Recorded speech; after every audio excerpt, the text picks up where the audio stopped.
Happy New Comic Book Day, geeks, and welcome to issue 50 of the Script Heroes podcast. Show where we bring you comic news, book reviews, and industry blues. My name is Joseph Jasonowski, and I'm the writer of Janitor Hero, Cunning Carly, and the Cryptoverse. And I'm Katie Markham, scripter of the Rusty Robot Country Club and ghostwriter extraordinaire. In today's poll list rec, we're going to be talking about Minor Arcana number 3, which is potentially the chapter arc ender. We'll talk more about that when we get there. It's confusing. Arcbound number 1, book made in collusion, in collaboration with Tom Hardy, That's right. who you might know from various movies, including Venom, which I think the new Venom came out recently.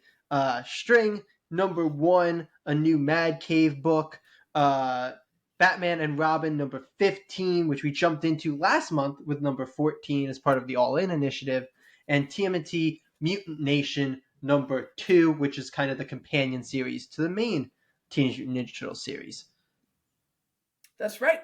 And in the Creator Corner this week, we're unbearing the lead. We have an awesome interview. We talked to Joey Esposito and Sean Von Gorman, the creative team behind the Pedestrian, pod favorite book, and smash indie hit. Absolutely so excited to share our chit-chat with you all. Yeah, and if you enjoy that interview or anything else in today's episode, you can follow the pod on Twitter, Instagram, TikTok, and YouTube, all at the handle Script Heroes Pod, or you can find me personally on all those same socials at JJAZ1111. And I am everywhere as Katie Markham Pro. And now, let's move into the news. Okay, so our first little bit of news is, strangely, a bit of an update for the most popular video in the history of the Script Heroes. We're going to be talking about Scout Comics and some new Scout Comics news that has come out, which is that Scout Comics has been suspended by Lunar due to their new lateness policy. Basically, in the latest Lunar catalog for February 2025, Bleeding Cool noticed that there were literally no Scout comic books, so they reached out to both Scout Comics and Lunar Distribution. Scout Comics, as you could probably expect, did not comment. And I might have expected they responded to our emails. They did, but not in very descriptive terms. No. But Christina Merkler of Luna Distribution said, based on feedback from retailers, it is important for us to ensure they are receiving the titles they order in a timely manner. Luna is trying to prevent the retailers from receiving products they can no longer sell. In order to best serve our retail accounts, Luna has recently instituted a policy in which we will be suspending any new solicits from publishers that have a majority of solicited and unfilled products that surpass the amount that is being delivered to Lunar, which I think basically means if you have more books being delayed than coming out on time. Yeah, that's what I was going to say. Is Scout really in a position where the majority of their books were late? That's so sad. Bleeding Cool went into this, and they took a look in at the October 2024 solicits for Scout Comics. This includes Dark Untold Strange Detective number 1, Final Interview number 1, Greylock number 4, Baby Barbarian number 1, Sissy number 3, Black Mirror 1, Charm City 4, Katrina's Caravan Confrontation 1, Cross Country 4, Kapow 2, Mission Appleseed 3, Roman Ritual number 4. That was a lot of books, right? Yeah. All of them were delayed until December the 4th and given the same release date. All of those books were given the same release date, which, as Bleeding Cool points out, is ridiculous to ask a retailer to try to sell that many books from your publisher on the same freaking day. Yeah. What the fuck? Especially after a 2-month delay, because that was pushed from, those were supposed to be October books, and they were all given the same December release date. Basically, Scout took their entire month of October and moved it into one day on December, which is absurd. I mean, I feel like we're far enough removed from Scout by now that I can say kind of plainly, Scout doesn't care about the majority of its titles. Like, they have a handful that they're like, these are the ones that we really want to put our Shocked how many weren't eggs number in. ones that I read out there. Like for a while they were Do we really know only putting out number are a number of ones. those the legacy number ones because they were doing that stupid legacy thing where they were just re-releasing the first ones? I Like I think get that with Final Dark Horse Interview or is Image. Legacy, isn't it? I don't know why. I feel like I've heard of Final Interview before. Like I feel like that's not new. A lot of their Baby number Barbarian ones as lately well have might been not be this numbered. like stupid legacy program. But It's it's like, just Scout, wild you're to me not a that big enough field to do this. they have number ones, because for the longest time they were only putting out number ones and then like Yeah, promising, oh, we're gonna do a trade of the whole thing eventually. But freaking like here we have nonstop, man. Greylock 4, Sissy 3, City 4, Cross Country 4, Kapow 2, Mission Absolute 3, Roman Ritual 4. Like that's a lot of non-number ones. So my guess is that Scout has gone back now to trying to put out their series, but they are just Mhm. failing not to get things out I on time wonder completely. how much this timing, because all the Scout stuff is in like March, right? Yeah, I feel like I March, believe so. April. So that was like a little. That would have been like 6 or 7 months before 6 months October. ago. Yeah. Um, so that doesn't necessarily surprise me if there's because like I feel like a lot of companies have like you know plans for like oh Yeah. Q1, Q2, and looking like 2 quarters ahead or obviously the year ahead. But if they had very concrete things for those you know 6 months, and then there's that big kerfuffle with the creators Who's pulling pulling out, out? and yeah, Yeah. uh, I wouldn't be surprised if they now have a big mess on their hands for oh we don't have any of the resources we were supposed to have from the past 2 quarters, and now we have to keep moving forward. Yeah. And now they have to move forward without Lunar. They do still Yup. have. They are apparently still in Diamond's distributor listings. So they're not fully without a distributor, but they have now lost one of their distributors, which, depending on how certain stores operate, means they might not be able to get into certain stores Yeah. now. Because I Oh know that yeah. there's certain stores that are not doing Diamond anymore and are doing Lunar/Penguin, because that seems to cover, I Mhm. think, the majority of things. So there's definitely stores that don't do Diamond anymore, and that is really not good for Scout. And Oh, also, when looking for places to pitch books, if your book isn't going to be in Lunar, you might not want to pitch to Scout. yeah, no, absolutely, 100%. And I had seen somebody post about, I don't want to like call this person out, so I'm not going to say the name. Somebody posted about their book, which was in this wave Mm-hmm. of delays, and they had just been like, I have no clue when this is, like, they said this is the new date. I don't think it's going to meet that date. So like they had given the information of so here's our first like Script Heroes original story, because this is from a group that I'm a part of, and I had seen this, and I'm not going to say who it was, but Yeah, they had been yeah, like, I don't think it's going to even hit that new date. So yeah. Ugh. yeah, not good.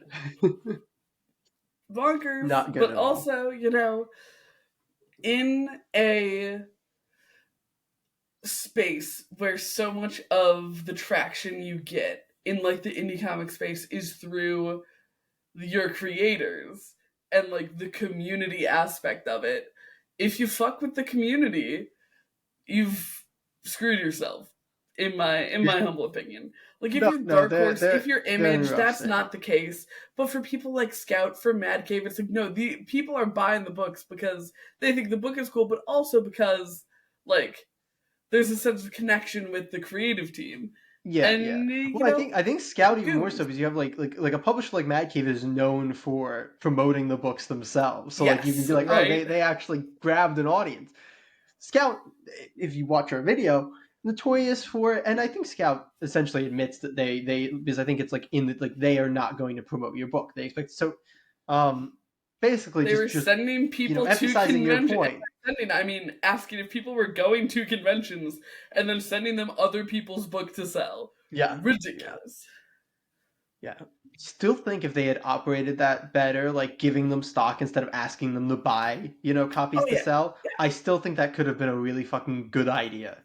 if they had executed it with more like class and which is like the story better. of Because like Scout. if you're like, oh, we don't have a presence at this con ourselves, so we'll take the 3 creators we know are there and ask them to, move other things, because we have, as we heard from people, warehouses full of these books. We do not need to get them to buy more copies to sell. We can provide and then take a profit from the ones that they do sell. Ugh.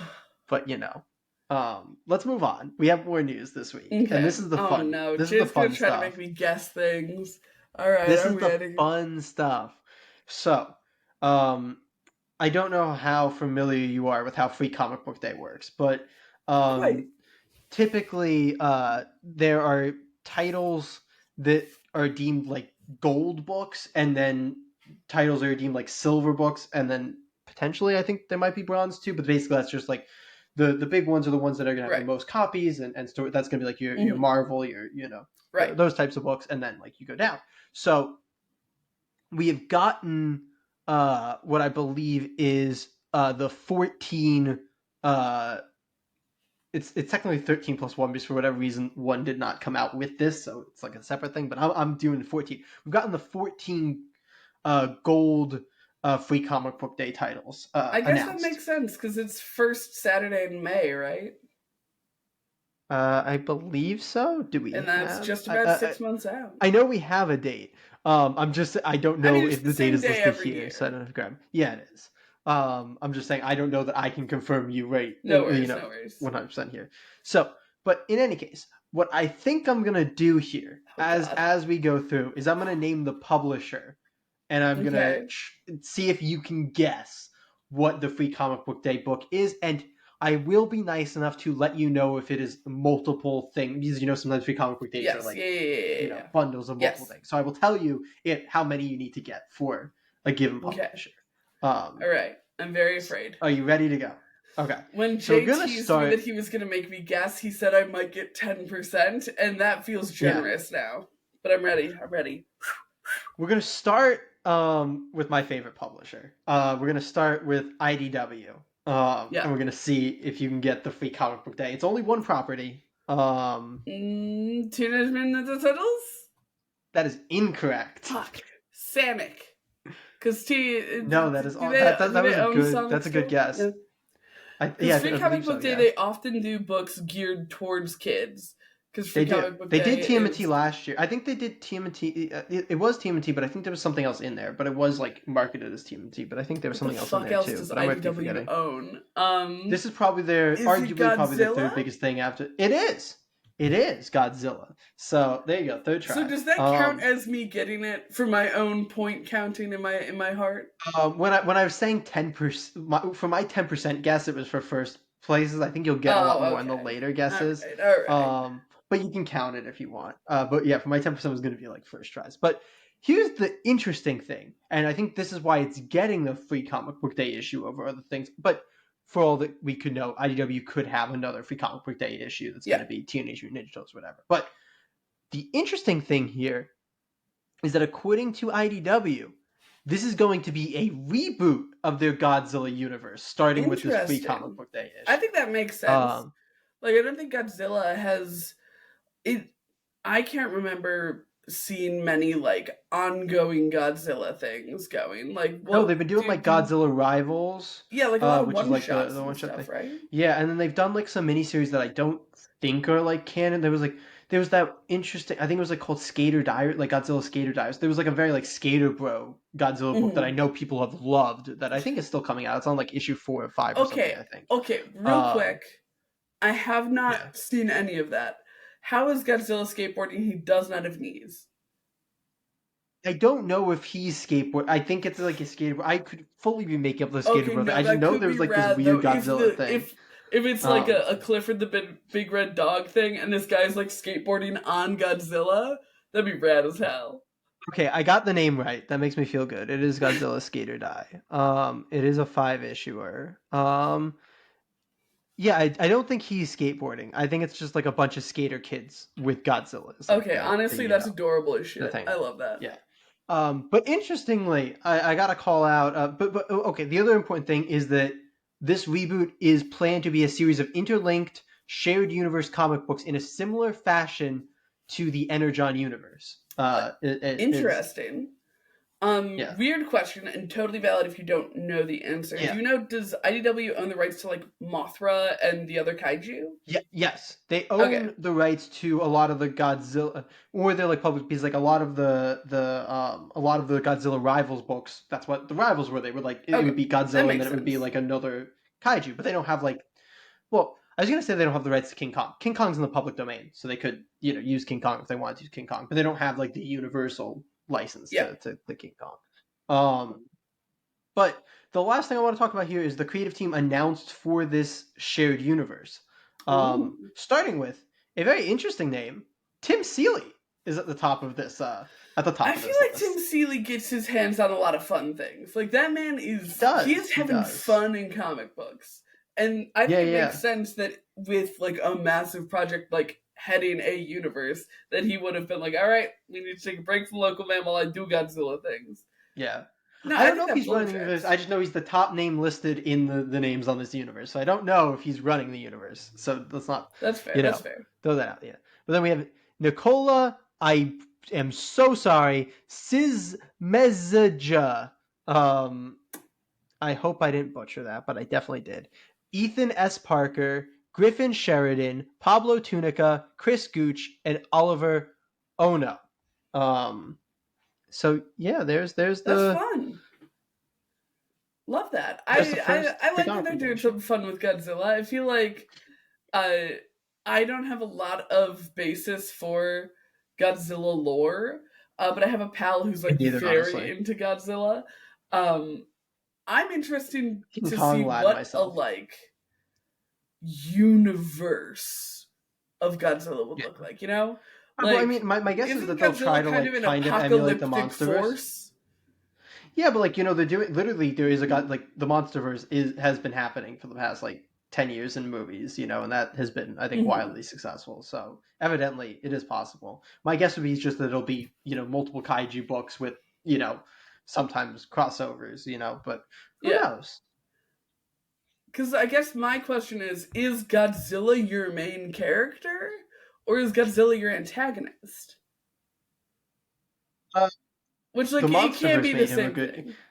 I mean, I think it's like a little bit of both. Like he'll cause destruction, but Godzilla, I think, like at least in Godzilla Rivals, he was usually, or at least in the ones I read, like usually I think portrayed as more of the good force compared to Mm-hmm. like Mecha Godzilla would be evil, or the other kaiju would be the. Like Godzilla is typically not portrayed as like evil. He's more like benevolent, like destruction just kind of happening. Like I don't think he's Yeah. somebody who I think literally I'm sorry, I don't remember the name of the like Japanese company that owns Godzilla, but like they put out their rules for Godzilla recently, and one is like he can't hunt, like he can't like Cute. intentionally go out trying to kill people. That's not like that's one of the That rules. tracks. Like Because, Godzilla like, is a doesn't he, force of like, nature more than he is like destroy, like, industry? Wasn't that his thing? Like, was he, like, trying to destroy, like, a power plant or something? I It's think he's like been. drawn to like he's drawn to like the Okay. nuclear power or whatever. Because like he's a big like metaphor for like the Yeah. bombings and stuff. So Yeah. let's not get too sidetracked by Godzilla lore because we I'm have sorry. I'm just picturing 13 more of these Godzilla to go through. drinking a nuclear power plant like a freaking Mountain Dew, and I am like, okay, it makes sense that they put him with skaters. I'm here for this. Yeah. Yeah. Okay, but that is one of 13. Yeah. I'll go faster Yeah. with the others. I'm gonna skip over the first one here because I need to I'm gonna skip over a few because I want to give you information, but I don't want to then Okay. jump Okay. immediately to a book that is going to maybe be an answer to said. So I'm gonna jump around. I think a decent amount during this so that you can't figure All out what right. I'm All doing. right. All right. But All I'm right. just gonna state that you can guess that it is just like a book for that thing. So like if I Okay. brought you, like DC, you could say DC Universe if it was, Okay. and then the answer Sure. could be Yeah. Yeah. DC Yeah. Universe. Because I think Marvel normally does like the Marvel We- voices as one of theirs. So we're gonna start with Boom Studios. Uh-huh. I'm Stop the going killing the to children. say it's technically. Oh, you're going immediately. Remember, you Was that gotta wait. right? I'm gonna tell you if there's. I'm gonna tell you if there's like two things or one thing Okay. that Okay. you're Okay. wrong. Damn. This is technically two things, but I think they're related and you're essentially only going to be able to get one of them. Fuck. What's Boom been putting out? They're bringing back Tim Seeley's gonna stay real busy. They're bringing back the Secret Seven. Oh wait, no, that was Why am I forgetting your name, sir? Not Tim Seeley. Who? Tom Taylor. I'm a dumbass. I forgot Tom Taylor's name and ascribed Tim Seeley to a series that he did. Boom. Power Rangers? That's correct. It is Power Rangers / VR Troopers. Yeah, I have no idea who them is. I think they're Power Rangers thing because it That says makes they're going to be sense. making they made their long-awaited return in the pages of Power Rangers Prime. So I think they're just going to get their own thing. Good for But them. yeah, good second try there. Good Thank job, you. Katie. Good job. Thank you. Next up we have another twofer, and this is a true twofer. Mhm. They are not related in any Okay. way, shape, or form. We have Dynamite. Vampirella? Do I have to guess both I of want them? both guesses. I want both guesses. You I want want both? Are you going to tell me if one of I them is want right? both guesses. Yes. Vampirella. I won't tell you which. No. Does Dynamite still own Green Hornet? They still have the rights. That is correct. That wasn't a very convincing answer for me. They're putting out a Green Hornet book. They are. You remember we announced that on the podcast. Red Sonja. No, that would be a good one though. Maybe that's a different book. I have not looked at all of these, so that could exist, but that is not the book that we are currently on. I like that though. I will tell you, these do not pair as well together as those would have. Was either one of mine right? No, neither one of yours were. Neither one right. of them. Fuck. I have done though exactly that in the past. I do believe they have done Vampire for Red sure. Sonja, and I think last year's was Red Sonja because I think they were relaunching Red Sonja. I was hoping it was Red Sonja again because I know that Gail Simone just published like a Red Sonja novel. I think literally as of recording, which weirdly today had like a generic sword cover, which was super weird. Like you have Red Sonja, you're not going to do like a barbarian cover. I think they're trying to appeal to, because as someone who works in a bookstore, there's like a lot of kind of sword and sorcery mainstream books right now. So I would think they're trying not to alienate those readers, and they're trying to get like the book talk girlies to buy it. And so generic. It's just sword, wild to me that that they went generic sword with Red Sonja of all characters. Yeah, I don't think they're trying to appeal to the standard Red Sonja audience with it. But Felicia Day did the audiobook. I might see if the library has it. I'm very excited. Okay, so it's not Red Sonja or Vampirella. They do not pair as well as those do. Is there someone named Jessica? It's like Jessica Blood or something? Is that one of the Dynamite characters? No. I'm gonna start helping you. Please. The first thing I'm gonna say is that one of these was one of the best-selling books of last year. Oh, Battle Cats. I forgot they had Battle Cats. That's in Battle Cats is a Mad Cave original property. You're right. Not Battle Cats. Whatever the like original one was. Thundercats? There you go. Yeah, Thundercats, that is correct. The other one, I don't know that you even know that they have. Confusing the two. Yeah, no, that's right. I don't know that you even know they own the other one. I did not know. Can you give me a hint to it? The CW tried to make like an adult live action version that got canceled like twice. And Dove Cameron was supposed to star in it. I don't know if you know about that, but Disney's Descendants? No. I said they were trying to make a live action version of it, the CW at one point, and it was going to be weirdly sexual, which is very strange. What the fuck? No, a child animation. It's a child anime. I have no idea. It's the Powerpuff Girls. Wacky. Did you not know about the live action CW version that they tried to do? Are you thinking of the Winx Club? No. The CW tried to do a live action Powerpuff Girls. I don't remember that for Powerpuff Girls. I remember the one for the Winx Club. Out. They filmed a pilot and it got... And it just sucked so bad.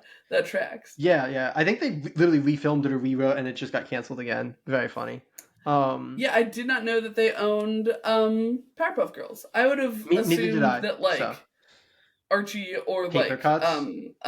Paper Cuts, or there's someone else who... I feel like Oni owns a lot of like animation things. Or like Yeah, Boom Box. I it's think they do fair. like Steven Universe and Yeah, stuff. yeah, yeah. That's fair. Yeah. That's fair. So Wild the But Dynamite owns the Powerpuff Girls. yeah, Take them but away from sticking Dynamite. What the to fuck? the owner of the real Battle Cats, Oh god. Okay, let's Mad talk about Cave. Mad Caves, and it's just one property. It's just one property. Is it a book that they have already put out? No, they're doing the same thing they did last year, where it's going to be the issue 0 of a new series. And I'm supposed to be able to guess this? Yep. I don't think you're actually gonna be able to guess it. I'll give you one. It's in the same vein as the things they started up last year. It's in the same vein as like Gotcha Man and what else did they start doing? Like Flash Gordon. Dick It's in the Tracy. same vein. Yeah. Like it's in Yeah. that. It's more Is in the it Gotcha Man vein though. okay? Because I was about to guess Broomhilda, who was another Saturday or Sunday funnies. So that's not my guess. In the No, it's Gotcha more Man of the Gotcha vein, Man. Yeah, more in the Gotcha Man vein. did they get Speed Racer back? Oh my Yes, God, Katie! I saw that today. I cheated. No, that's great job. High five. Yeah, Speed Racer number 0 is gonna be Mad Cave's free comic book day of this year. We're gonna do one of Marvel's right now. Is it Marvel Um, Voices? no, no, it's you gotta let me do the thing because it would help you. Okay, It's two things. I'm ready. Oh, is that it? Two Is things. that what's supposed to help me? Yeah. Is that it's just two things? Yeah, well, because at least then you wouldn't guess voices because that's like obviously its own thing. Like if Yeah. you'd known it was two things, that would have been helpful. It's two things. Is it I do have a very Spider-Man and helpful hint to Thor? give you if you can't get it. No, Is it I Spider-Man just and heard Miss Thor, Marvel? but Miss You Marvel look and who was you guess? Spider-Man. Spider Man. Yeah. You got one of two. Is it Spider-Man? Yeah, Okay. Is it Spider-Man and other Spider-Man? Double Spider-Man. kind of, but not really. It's the same. I'll tell you, it's the same thing they did last year, if you remember. I do not. Is it just like Okay. Peter and Miles? No. It's Spider Man slash Spider-Boy. Ultimate Universe. No, it's Spider Man slash Oh, Ultimate okay. Universe. Same thing that they did last year. We will come back for the other Marvel one later. Marvel I'm Voices. like skipping around so that you can't figure out any sort of like rhyme or reason of what's going on. And we're gonna jump over to Which is good paper because cuts. I'm operating at such an advantage right now. Oh yeah, we're gonna jump to the paper cuts free comic book day. Okay, is this book. a property that already exists? Yes. Is it a like Paper Cut's original property or is it an IP? No, it's an IP. Okay. Is it what the fuck does Paper Cuts own? Shit. Everything. Everything. Do you remember when we were going through paper cuts and some of the things I we were sure do. shocked how much paper cuts has so many licenses? Because It's they were absurd. a I thought Mad thing Cave had before started going. Mad Cave, and then I Mad know. Cave I thought came Mad in Cave had and started going hard and like on the main line of comics. No, they went really hard for paper cuts. Firefly. Did they somehow get Firefly and they make it a little like YA Firefly? It's not YA. I feel like that's important to tell you. Oh Paper right, cuts it's the it's all ages children. one. I'm thinking Yeah, of Maverick. is yeah. Paper cuts is their like fully child line. Is it Bluey? No. Feels like a good guess. So cruel because you didn't have cable. Oh, okay, so it's something that was on cable when we were children? Yes. This is from our childhood, or at least from my childhood, but I assume also from your childhood. Okay, I'm assuming it's not a Disney property because Disney definitely has like their own shit going on.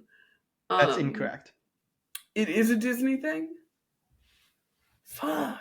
They got Disney shit? Disney owns Got a ton of Disney shit. Is it Johnny Test?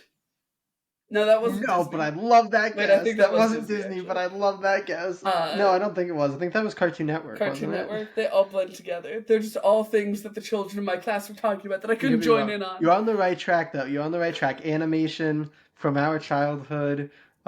Even like the vibes there were kind of right. The vibes Is for Johnny it Test were kind of the right. kid who wore like the Daredevil costume? No, what was that? Kick Patowski? That's what it was, Kick Patowski. So it's not Kick No. Patowski. I'm Is gonna it give you two full more ass guesses before I Phineas and tell you. Ferb? It is. It is legit Phineas and Ferb. Here's the thing: Phineas and Ferb is rife for comic book adaptation. That's all I'm gonna say. It is. No, it was a good. It's. I think it's a good move. I think it's a good Okay, book keep to be bring them there. at me. Bring them at me. Do more. Skybound. Skybound. Transformers. No. Energon Universe. Boom. Nailed it. Hell yeah. Viz Media. Sailor Moon. And it's 2. No. One Punch Man. No, what's popular? You're in the wrong vibe. You're in the wrong Fuck. vibe. Get out of anime. Get out of anime. This is free comic book day, not free anime. Remember what we literally read a free comic book day issue from Viz. It was Ben 10. Remember for the Halloween special? Oh no, sorry. The Halloween, that was a free comic book day thing, wasn't it? Or whatever. The Halloween special was Viz Media. Probably. Yeah. In my defense, a lot of what Viz does is very anime. And I think the most important free comic books I think they've put out was the One Punch Man My Hero Academia one. Because one that is kind like of a $75 book. It's wild. But one is not at all anime. Well, okay. I guess it is. What else? The property is an anime, but they are doing the manga version of something that is an anime. Yu-Gi-Oh! No. But you're on the right track with Yu-Gi-Oh! For the second one. Do they own Pokemon? No. They might, but this is not it. Magic the Gathering. I'm going through all of my little TCGs. No. Wouldn't be put out by it. Yeah. It's a little bit off of a TCG, but it's like that similar child vein. Oh jeez. Not a TCG. There's no cards. There's no cards. But it's a schoolyard thing. What had like action? Was a big action figure thing? No. Fuck. It was like a competition thingy. A competition thingy? It's like, like how you play cards, but like not playing cards. You compete in a different way. Is it Crazy Bones? No. Okay, I think I need to give you Viz Media's. I don't think you're... Is it what? Not Bakugan. What's the other one? With the balls. Bakugan though was a great guess. No. Is Bakugan the one with the balls? Yeah. But that's a great guess. Is it the letter rip ones? Yes. Is it a Beyblade? It's a Beyblade comic? Yeah, that's one of the two. Beyblade has plot? Beyblade did not get the cover, but Beyblade is the cover is a video game, the manga. Like it is title of a video game, the manga. Cuphead? No. Do the kids still like Cuphead? Five Nights at Freddy's. Bigger. Final Fantasy. Bigger. Fortnite? I think Final Fantasy is smaller than, by the way. Smaller now. Bigger overall. Amogus. I'm sorry, what was that? Amogus. Among Us the comic? Bigger. Is it like something the children play? Yes. God, what did the children play? What are the children really obnoxious about? I already said Five Nights at Freddy's. They were really weird about Cuphead for a while. Aren't they into something dumb? Like that's kind of gross. Is it one of them gross things? No. Don't think too new. Don't think too new. Think too new. God damn it. Think long lasting. Think long lasting. They don't have Sonic. IDW is Sonic. Bigger. Yeah? Bigger than Sonic? Yeah. Arguably, but probably. Mario? People are gonna kill me if I say bigger. Bigger in America, probably. What the fuck? The cunt? No. What are the children like? Okay, it's not Mario. It's not Sonic. You're gonna kick yourself, I think. I'm going to. It's a big video game for American children. What are they? Just American children, all over the world, but I just feel like like I do not understand Mario's cultural significance in certain places, so I didn't want to Is it a Nintendo thing specifically? No. Okay. No. Bigger. God damn it. I'm assuming it's not Call of Duty. I don't think they've matched that with No. Beyblade. Bigger. Think bigger. Bigger than Call of Duty and Mario? Yeah, What the yeah. fuck are you about to lay Googling. on to me? Googling. I'm Googling. I'm You're gonna tell me dying. I'm wrong, which is fair, but I think I'm right. I'm fully scrambling. Can you give me a hint? I know you've given me a It'll be number of coming out hints. soon. Trailers have just dropped for a movie adaptation of this video game. Oh, he's being mean. He knows I don't look at trailers of things. Okay. I don't know. I think it's either the best or second best selling video game of all time.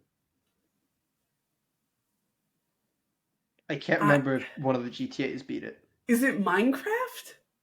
It's Minecraft. There you What the go. fuck?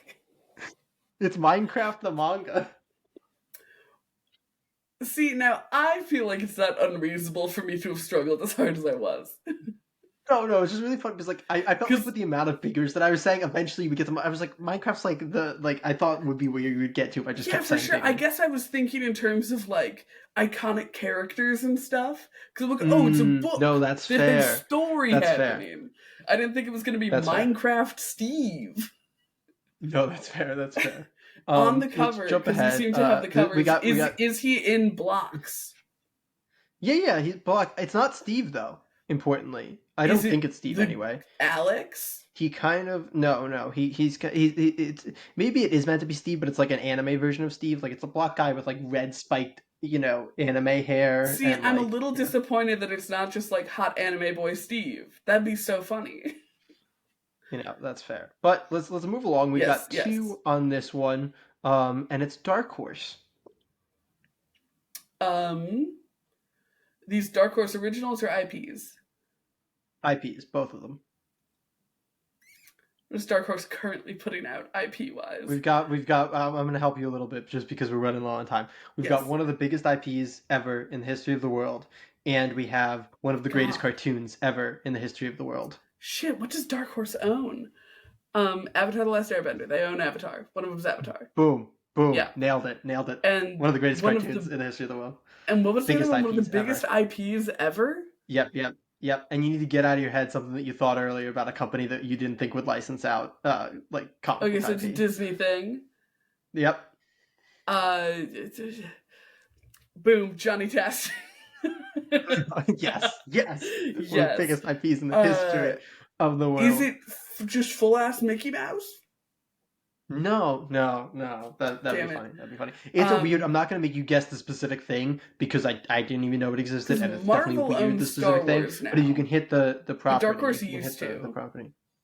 Does Dark Horse? Is it a weird thing where Dark Horse still owns some vestige of Star Wars? You fuck yourself up with always thinking that places own things in comic books. They don't. Everything's licensed.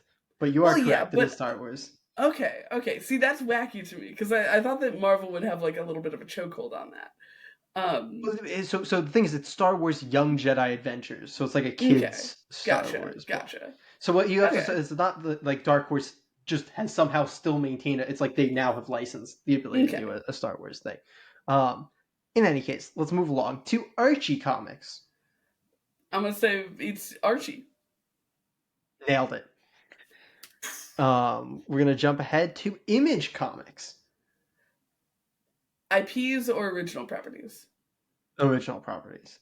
Image Central does not have any IP. I didn't think so, but I figured I'd ask. This has been my barometer. No. Spawn. Incorrect. He's coming up on issue like 500, isn't he? Mm-hmm. No, I think it's at like 350. Which is, just like 5 years away from 500. Well, you're good on the anniversary, I'll tell you. This is the 10-year anniversary of this book.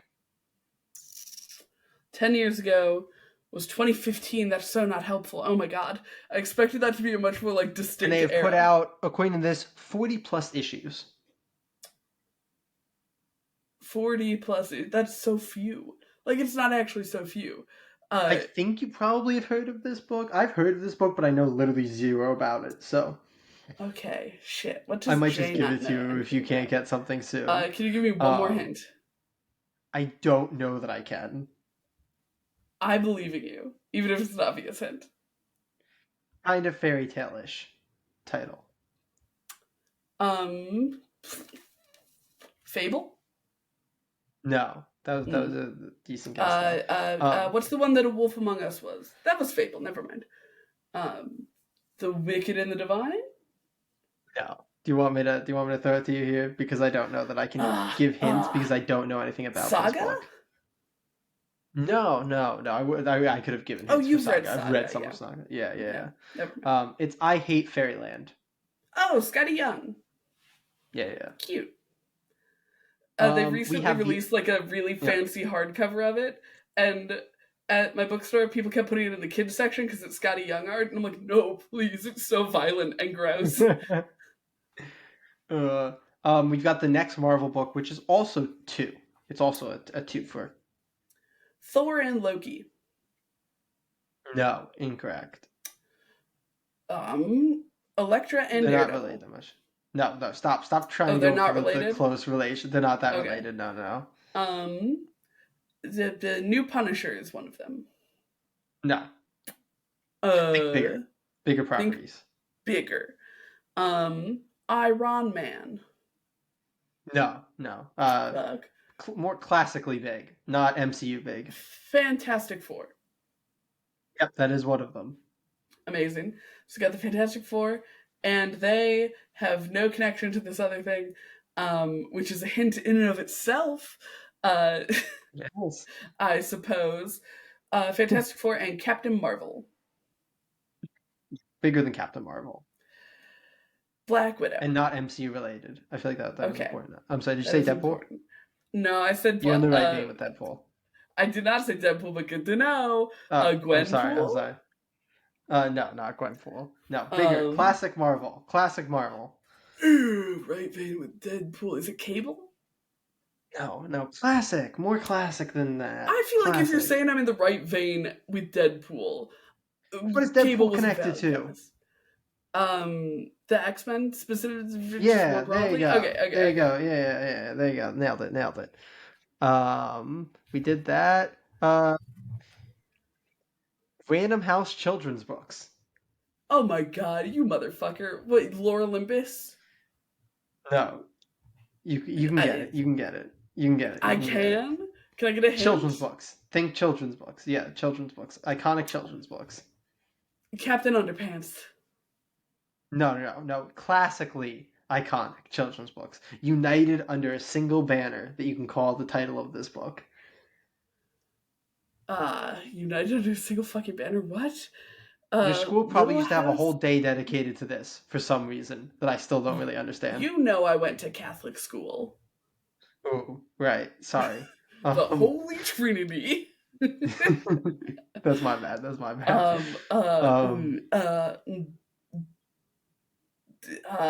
This is... You understand the amount of children's literature I'm aware books. of. Yeah. Curious George.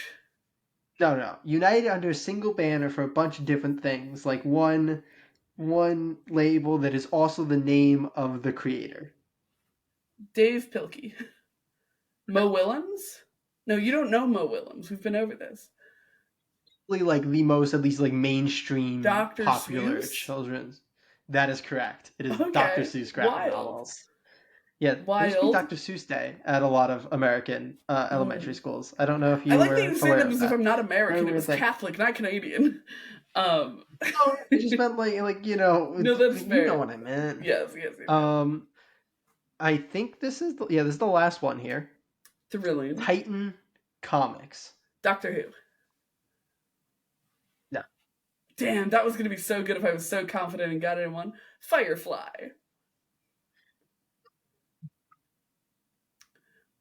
What else does Titan fucking put out? I'm assuming it's an IP. Titan does a lot of IP. Comic book day issue they did last time. Yeah, the same free comic book day they did last year. You're saying this as if I remember Titan's free comic book day from last year. It was, I think last year was actually the launch of this property when they got the rights to it from Marvel, which feels like that should be plenty. This was something that Marvel was putting out. Titan got it. They took the creator, the writer over, started like a whole thing out of this. It's been selling really well. It was in the top 10 list I made you guess recently. But it was the Conan. only non-Marvel. That is correct. Yes. Conan the Barbarian. Scourge of the Serpent is going to be the free comic day issue. That is all 14. We went super long on the I'm news, but that is sweating. because I like making Katie guess things, and free comic day is a fun time. It sure is. I'm just going to pick quickly, up Katie, none of these out of protest. Okay, yes. Can you tell us which of those has you the most excited? Did you even say a DC one? There was no DC one. Oh, very interestingly. Yeah. I will happily check out the Avatar one. I've enjoyed a couple of the Avatar comics that I've read. I enjoyed The Search. There's a couple of fun Korra ones. Because the universe of Korra is the best part of Korra. I have blanked on most of the other ones. What was the classic Disney cartoon one? Classic Disney cartoon? There was Phineas and Ferb. Oh yeah, that one, honestly, I'm excited to check out. I was like, I know that I was excited by that one. That's the Paper Cuts one. Yeah. Yeah, no, that's fair. How about you? Yeah. With the advantage of having the list in front of you. I mean, it's a tough pick. I mean, the Energon Universe one I think will be fun. The Energon Universe one last year was really, really fun. I'm worried that it's going to be less accessible this year. Yeah, that's fair. The Godzilla reboot honestly calls to me a little bit because I enjoyed what I read of Godzilla, but like they just had so much Godzilla shit, it was kind of overwhelming. A new entry point into a Godzilla universe actually is really kind of calling to me. And you know what? I think Conan will probably be good because Jim Zub is freaking great. Fair enough. Yeah, I'm probably leaning towards actually the Godzilla one being the one that I'm most excited for right now. What was the Mad Cave one? Speed Racer? I think I'm excited for Speed Racer too. Yeah. My friend Stacey really likes Speed Racer. Is cool too. Though I think I saw a little bit of the art for it, and I'm not sold on how the guy himself looks. So we'll see. That's fair. In any case. Do you want to talk about books that we actually have read in the pull list rack? Alright, gang, here we are. Another week, another pull list rack. We have five books on the docket this week. That's right. One was a last minute re-edition because neither one of us realized Minor Arcana was coming out this week. We have Mutant Nation, number 2. Batman and Robin, number 15. String, number 1. Arcbound, number 1. And Minor Arcana, number 3. But of course, that's right. That's not all we picked up this week. Jaybird, no. What else was on the shopping list for you this fine week? Well, I got the XO Manowar one shot that came out from Valiant. I of course, getting ready for our part 2 Absolute episode. Had to pick up Absolute Batman issue 2.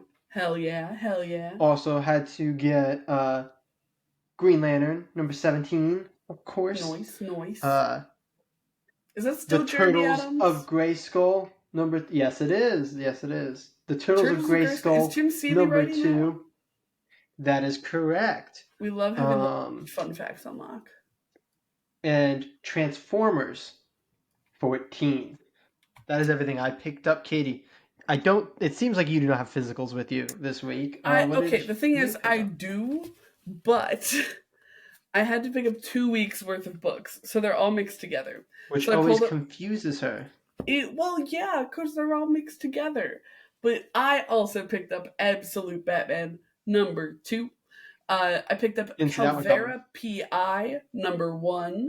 Which is a new one from Oni. I was about to say Jay's favorite publisher, but that's IDW. Not Oni. I do quite enjoy Oni, though. He do like Oni. And also Transformers number 14. I think that's it. Who knows what else I found on the racks? Because I often just go grabbing from the racks in the middle of the week. But do you have any thoughts about the order in which we should discuss our communal books? Yes. I think that we should do... I'm trying to structure this in the way that I want it out so you get to monologue about the ones that you like. No. I think we should start with Batman and Robin. Yeah, we love starting with DC. Then go to Mutant Nation. Mm-hmm. Then go to String, Arcbound, Minor Arcana. All right. That works for me. Let's head right on over to Batman and Robin. Let's do it. Batman and Robin, issue 15. No costumes, no gadgets. Can Batman and Robin still save the day? What should have been a run-of-the-mill charity banquet for Bruce and Damian has quite literally gone up in flames. And now without access to their costumes and gadgets, father and son find themselves fighting for their lives at the hands of the mysterious specter known only as Memento. But who is this new villain who set the blaze that threatens to disintegrate the dynamic duo? Why does it replicate an infamous century-old tragedy from Gotham's history? And what is Memento's connection to the Dark Knight's past? The writer is Philip Kennedy Johnson of Action Comics and Green Lantern War Journal. The artist is Javier Fernandez of Kingspawn and Nightwing. And there is a specialty artist who did just pages 17 and 18, interestingly, Carmine D. Giandomenico, who's worked on Flash and Batgirl. The colorist is Marcelo Maiello, and the letterer is Steve Wands. Katie, we I think enjoyed the first issue quite a bit, especially the powered down Batman, which is really the focus of this issue. Why don't you tell me how you felt about Batman and Robin 15? I would love to. I'm not quite sure where this alternate artist is. He's only on 2 pages. Yeah, that's what I'm saying. Is I did a quick flip through. 17, 18. I tried counting, but I'm like, I don't know. I guess it's the flashback, but it doesn't look like super distinct from the other style. But whatever. Great work all through it. I really like the art on this book. It's definitely the flashback. Yeah. Mm-hmm. I think that the first issue of this book was a really good, like, immediate momentum grabber, like with the fire starting at the banquet. That's such a great setup for like, oh, we're jumping right into the action on Batman and Robin. And we had that really great car chase at the start of it. This one felt a little like kind of part 2 of part 1, if that makes sense. We didn't move much past what was set up in the issue before, which isn't the end of the world, especially with an ongoing, like moving kind of slowly through more dramatic or intense scenes is really, what an ongoing is for, because you have the space to do it. I do wish that they make a big deal of Bruce needing to like improvise because he doesn't have his gear, and Damian does kind of a similar thing where he has like his mask but nothing else. I wish that they had given us a little bit more inventiveness there. Like it was almost more so like a willpower thing for Bruce, where he's like holding this hot chain. So I wish we got a little bit more inventiveness. I like the wrapped hands. Yes, I like whenever somebody wraps their hands with stuff. It's a cool. And that's the thing, is like they are such cool moments. I kind of wish there was more like they each kind of resolve their thing with one bit of semi-improvised check. That's I fully agree on that front of like and I'm like, I wish while we had them in this like de-costumed situation, we got to experiment with that a bit more, because we got I think a lot of really cool stuff of that in the first one. In issue 14, like with Bruce cutting the power and stuff. And I'm just like, oh, that's what makes this feel like kind of like we got 2/3 of the way through with the previous issue, and then we only get like 1/3 of content. But again, there's fun setup here. I think that they are setting up a more interesting than normal dynamic between Bruce and Damian, specifically with their exchange about Damian being like, hey, you never told me this. What the fuck? And I'm like, okay, I like where we're putting this bit of tension. Yeah. And Damian looking for his purpose as Robin, I think is going to be a good thing for him. Yes, that's what I wanted you to go to. I liked the specific, like, not just needs to find like his purpose and like, I don't want to be like assassin, but the specifics of like, I don't want my mother's or father's purpose, which was my original purpose, or my new, father's purpose. Like, it's like, no, I don't want League of Assassins, but I also don't want to just do exactly what Batman does. Like, that was such a nice. Liked the line that he had. Shout out Philip Kennedy Johnson. It's something about fantastic line. It's so well done. It's about like Bruce had gone out with his purpose so that he could, and he built the skills to help him achieve this purpose, but Damian is all skills and no purpose. And I thought that was like a really great examination of Damian. And I'm like, okay, I'm into a book about Damian. That's what really got me. I was like, it was like the thing of like Damian's always like reset to 1, but like I finally felt like, oh, we're not going to do the same plot we always do, which is just like Yeah. stop being League of Assassins, start being Batman's sidekick. Like, it felt like Philip Kennedy Johnson finally looked at him and like, well, who is Damian? Like, why don't we actually look at who Damian needs to be? And I think that is, as somebody who did such a good job delving into Superman's psyche and his time on Action Comics, like I really am psyched to see what he can do for Damian here. Hell yeah. Um, I also want to throw out the no suit masked Damien gave me such 2003 Teen Titans vibes. Oh yeah. Oh Because yeah. that was just the constant 2003 show thing. Was like he'll change the clothes, but that mask is just Which is staying the on. best. I Yeah, I love a love that. Robin I had to give who's that a shout out. unwilling to compromise his identity. Same. That was my favorite thing. It's so good. That was my favorite visual in this book. It was like the how there was the silhouetted Batman when he was Bruce last issue. That was my that in this issue. So yeah, Super fun. I think you hit on the real concerns of this issue, but overall I just thought it was still a fun ride with some really great stuff, and the setup is really good. And again, a good piece of an ongoing story.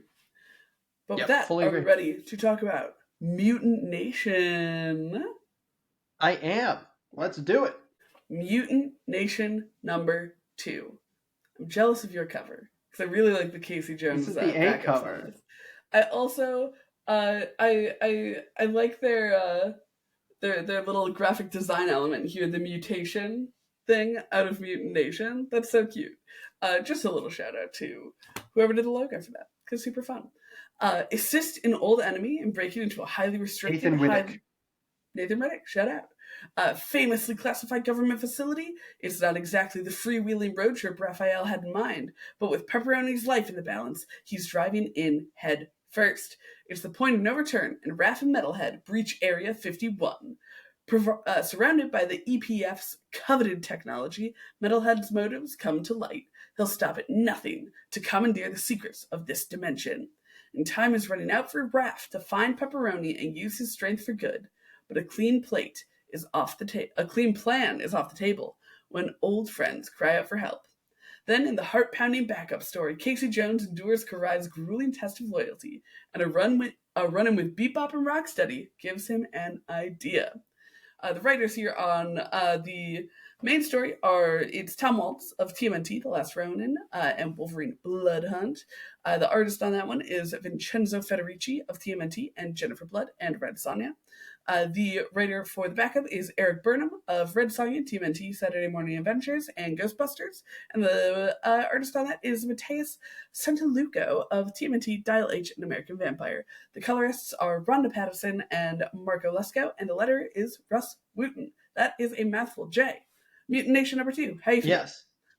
Yes. I mean, I have to I did it the same last this creative team across both stories is just such a just so special. I love every single human being who is working on this book, which just immediately makes me jazzed for whatever they're doing because I just think there's absolutely no weak link from both writers, both artists, both colorists, Russ Wooten's fantastic letters. So it's just consistently great in that sense. And yeah, I really liked this issue. There's some good. I wonder how you feel about this specifically because there's some good recap of the important metalhead stuff in this issue. I've always thought Tom Waltz does a really good job with recapping because he kind of breezes through it in a nice captiony with these flashback images type sense. So I've always enjoyed his recapping thing. He's usually very good about getting that recap that you need.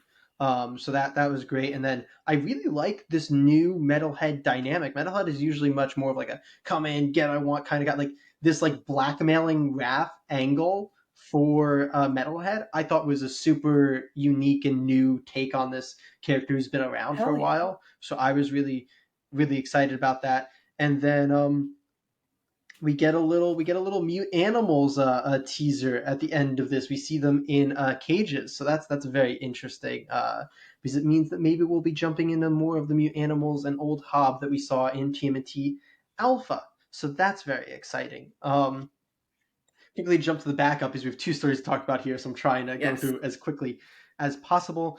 I enjoyed a lot of the backup. I think that there was a lot of good character work. It was a lot of fun. There was good action. I really like seeing Bebop and Rocksteady get human forms to go and screw shit up with. I think that's going to be super interesting, and I do love just even though it's 2 panels, every time Matteo Santaluco draws Karai, I'm like, yes, It's yes, this is the it's more than greatest two thing. panels. She's got um Oh, you're is right. She has the it only quick two? like cutaway fight thing. Yeah, She's got the which quick cutaway fight was thing. You're so right. rad. No, but yeah, that's great. I will say, I think the backup could have moved slightly more. I think that this is a similar thing to Batman Robin thing with a backup, and it's a backup, which like fair play. You don't get as much room. It's a backup. It didn't move quite as far plot Mhm. wise as I would have wanted, but that's really my only note across both stories because I love this book and I love these creators so No, much. it's super But you fun. as What I want to give the fresher person, Um, yeah, yeah, what I it, want to give particularly a shout to in the first book is the page comps. They're so fun. They do a couple little like two the page 2 page spreads. yeah, Yeah, spreads. very interesting thing. And maybe I'm wrong about this because I know Tom Waltz has always written a decent amount of them into his work, but it feels like in his recent work, they're becoming even more prevalent because I noted Hmm. it in his Godzilla Rivals book.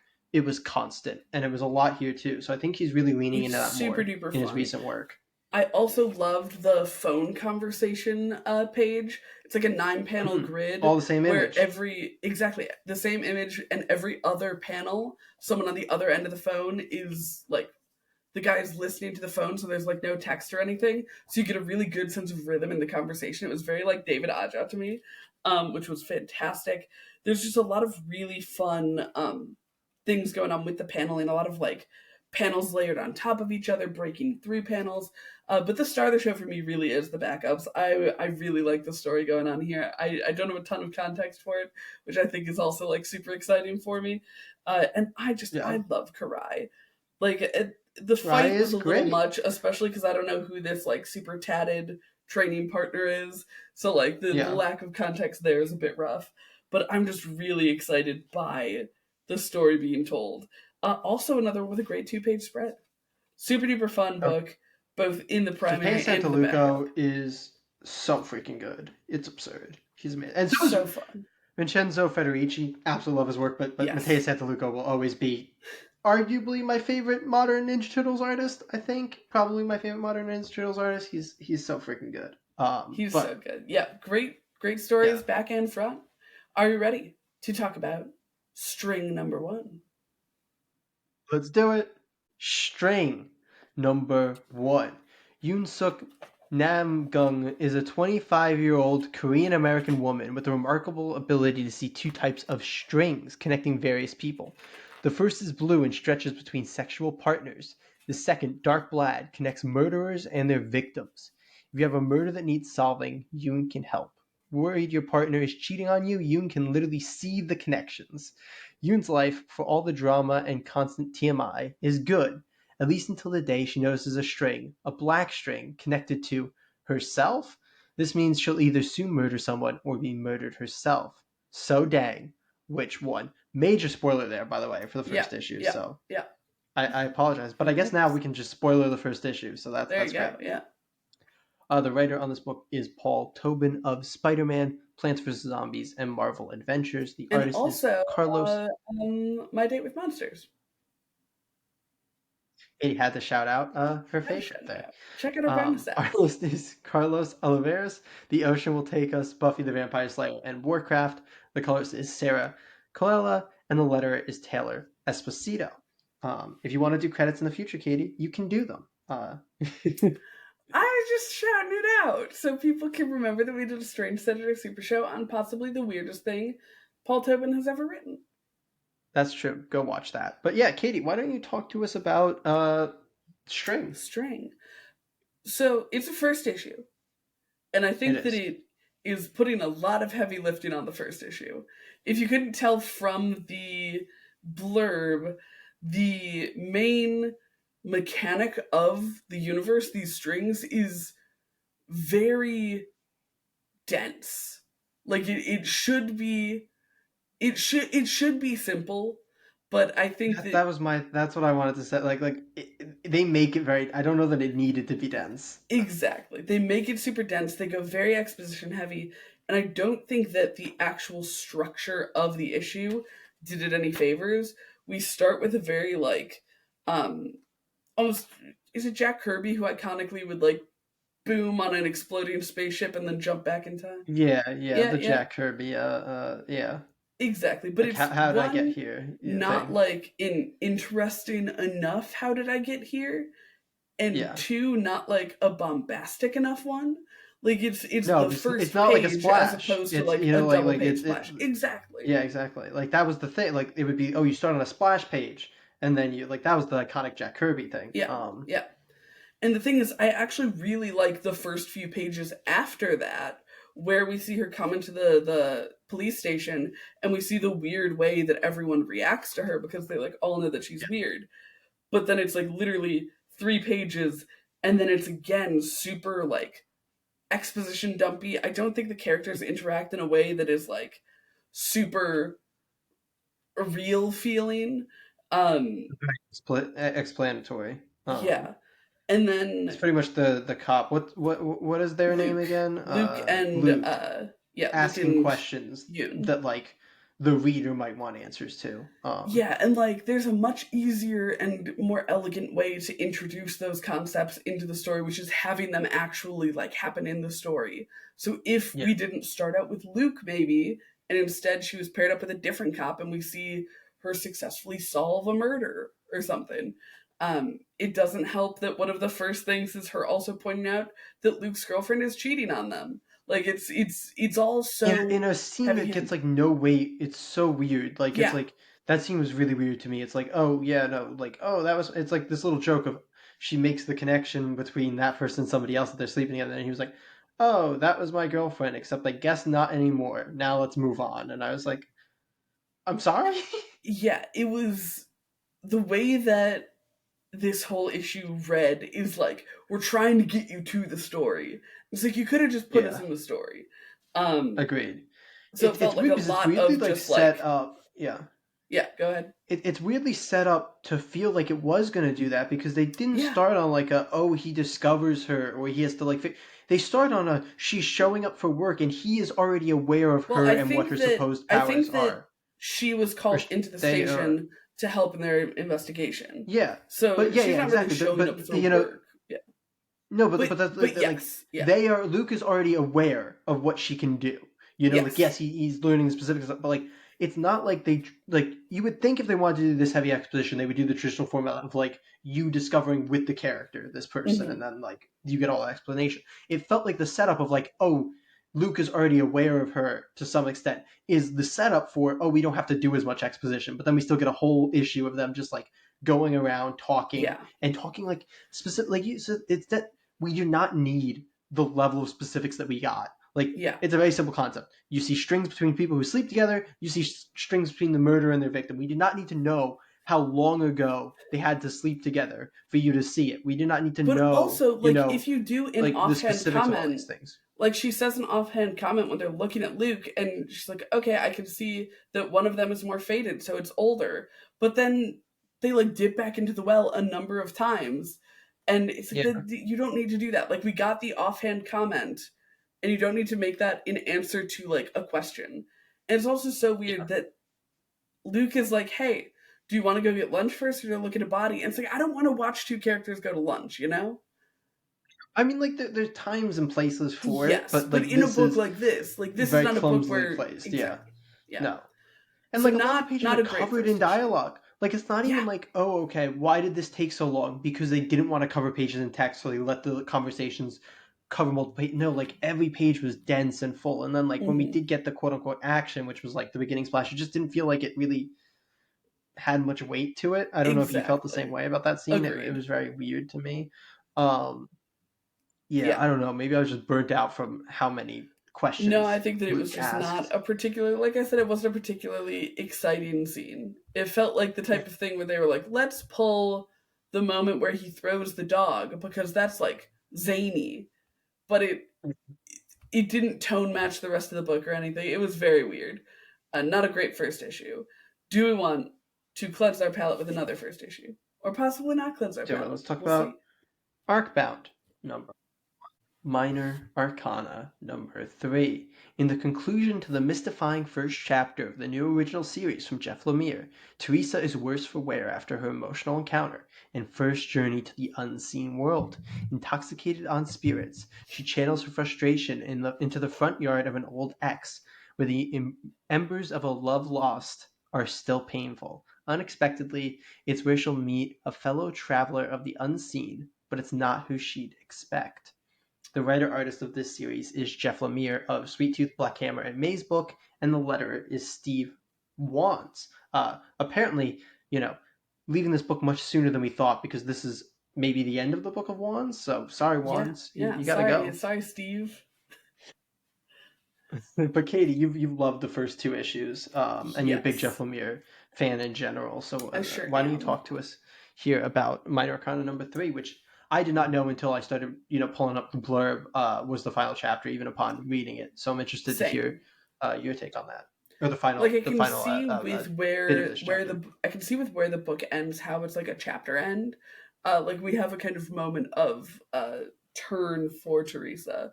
But we're very confused about what the structure of this story at large is going to be. But I'm going to say this in the most complimentary way possible. This issue made me so uncomfortable. Like the entire interaction between Teresa and Missy was so rough. It was so rough, man. And then Teresa with Chad is his name, I think, or Brad. Brad, with Missy's current husband. Oh, it's like, it's one of those things where if Brad had been shitty to Teresa, it would have been so much less uncomfortable. But the fact that he was like very normal was so rough. It's like, and no, then just Teresa. At the end, they'll like drive home. They'll like, I've been super nice to you and like ignoring it, but now I'm going to tell you what you did was super inappropriate and you can't do it again. Is like, but which was also done in a very normal way. It's not like he was like, I'm going to fucking kill you if you come near my wife. It's like, hey, if you come to my home at 4 a.m. drunk, I'm putting you in the drunk tank because he's a cop. So it's like, I'm putting, you're not going to come to my house at 4 a.m. drunk, which is so reasonable. And it's like, oh no, Teresa, you are a negative effect on the people around you. And I think that really was the point of this first chapter, was like, oh yeah, Teresa May, she talks about it a bit in the issue. Because again, I really like the introspection on Teresa, especially in this issue. Really liked it in the first one, really like it in this one, where she's like, oh, I very much thought I was like above this place, and like, that I was better than this, but like we keep seeing her being worse and not as good as this place. Like she is the bad part. And I just think that's so great for this series. I'm really excited to see where it goes. I really like the note that we did end on. And I'm super hype. How did you like Minor Arcana? Fully agree. If we put away the chapter or the conclusion of the chapter thing for a second, because I'm going to pull it back in a second, but to put it away, I really loved this issue. I thought this was, like you said, that was such a like real encounter with an ex feeling. It was like this is where you are the one down on your dumps and you are just humiliating yourself. You were doing all the worst things. Like it is that you really wish you could take it back moment. I really did like the way that Teresa kind of like experienced her like own problems, I guess, in this, because I don't want to spoil the ending of this issue, but like how she got there throughout this issue, I thought was really well done. I really liked everything with Brad too. I was like, oh man, Brad seems like a good dude. I like Brad, but also like, damn, that was rough. Sorry, and like Teresa. The worst for your ex to be married to a good dude. Like, oh god. Yeah. But just and also I don't think we've talked about Jeff Lemire's art yet somehow. So gotta throw out how just fantastically like emotive it is, and like how much it fits like the emotion of any scene. Like it really gives you a good lead into how you're supposed to be feeling in any given moment, which I think is phenomenal. But to just grab the chapter thing, because honestly, it's going to be a long-running series. It doesn't super matter, because who cares? We're going to have another book next month. Who cares if this is technically the chapter end or not? But like, this can't be a chapter end. Like what the hell? Like these first three It's a are little not weird. telling a story. Like if you were given these three issues and told like read that's it, you'd be like what the fuck? Or like even if it was not even if it was like that's it. But like if you handed like a trade that was just these three issues, I think you'd be like Mhm. that's Well, a trade. Like that's a full story. what I'm going to throw out there is I don't think, upon reflecting and looking at the blurb, I don't think it means the arc end, because I think, without any sort of spoilers for the end, I believe that they called this chapter The Fool, right? Mhm. So, and I believe the Potentially, first yeah. arc is the Book of The Wands. Book of So I Wands, think yeah. it's just like chapter one of the first arc. So I wouldn't Fair, even be fair. surprised if the arcs are going to be longer than 6 issues, if they're going to be kind of That's fair. I chonkier. don't know if that's maybe the arc. Maybe the books are just like multiple arcs, and this is like considered an Yeah, arc, and the yeah. books are like And so, like, thinking 12 of it issue as volumes or whatever. a Yeah, chapter as opposed to an yeah. arc, I think No, no, that that's is that's much more, fair. yeah. That's fair. That's fair. Which is a I weird just thing like because there's a lot if that of was the look, similar yeah, if that verbiage was the in look, I was like comics. that feels a little like doesn't really matter because it's coming out monthly anyway. This was rad. I think I was a little down on issue 2 compared to Yes. issue I think I 1. was too. Yeah. This has brought me back up. I thought this issue was really phenomenal, and it really is like Hmm. I think we talked about this multiple times, so I'm not going to harp on it, but like it's really nice when a great creator just gets to sit down and be like, I just get to go. I don't have to worry about this book being canceled at any point. I don't have to worry about how many issues I'm going to get. Like this is Jeff Lemire being like, I get 4 big hardcover books worth of content because I think that's what they've already announced. Yeah, Essentially, he's like, I just get to tell this story as long as I want to, and I think there's something really fantastic about when that gets to happen in comics. So, absolutely. yeah, I'm a big fan. I thought this was Yeah, great. super duper fun. But are we ready for our last book? This time, actually going over to Arcbound.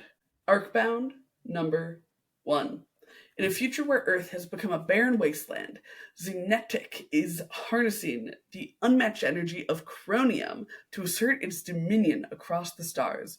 When Kai, a rising star mediator in Xenetic's Xenetech, sorry, in Xenetech's army, gets an unexplained message from a mysterious entity, everything he thinks he believes is thrown into question and leaves him to explore what it truly means to be human in a world where the boundaries of technology and identity blur. The writer here is a team. It's Scott Snyder of Batman, Justice League, and Noctera, and Frank Thierry of Wolverine, Iron Man, and Harley Quinn, with special character development help from Mr. Tom Hardy of Venom the movie and Batman the movie and Mad Max the movie. Um, Night Rise is, I feel, yeah, important to say. He was not I in feel Batman like the they movie. probably know. He wasn't in Um, Batman or the Batman. you Batman got wasn't me even in his there. title. The artist here is Ryan Smallman of First Comic. Nope, this is his first major comic. Can you tell Katie doesn't do the credits? Here's the thing: Katie doesn't do the credits. It's also quite late. Uh, we're vibing. We're also at the very end. It's all coming together. The colorist is Frank William, and the letter is Buddy Beaudoin. That's so not how you pronounce his name either. Jay, how did you like Arcbound number 1?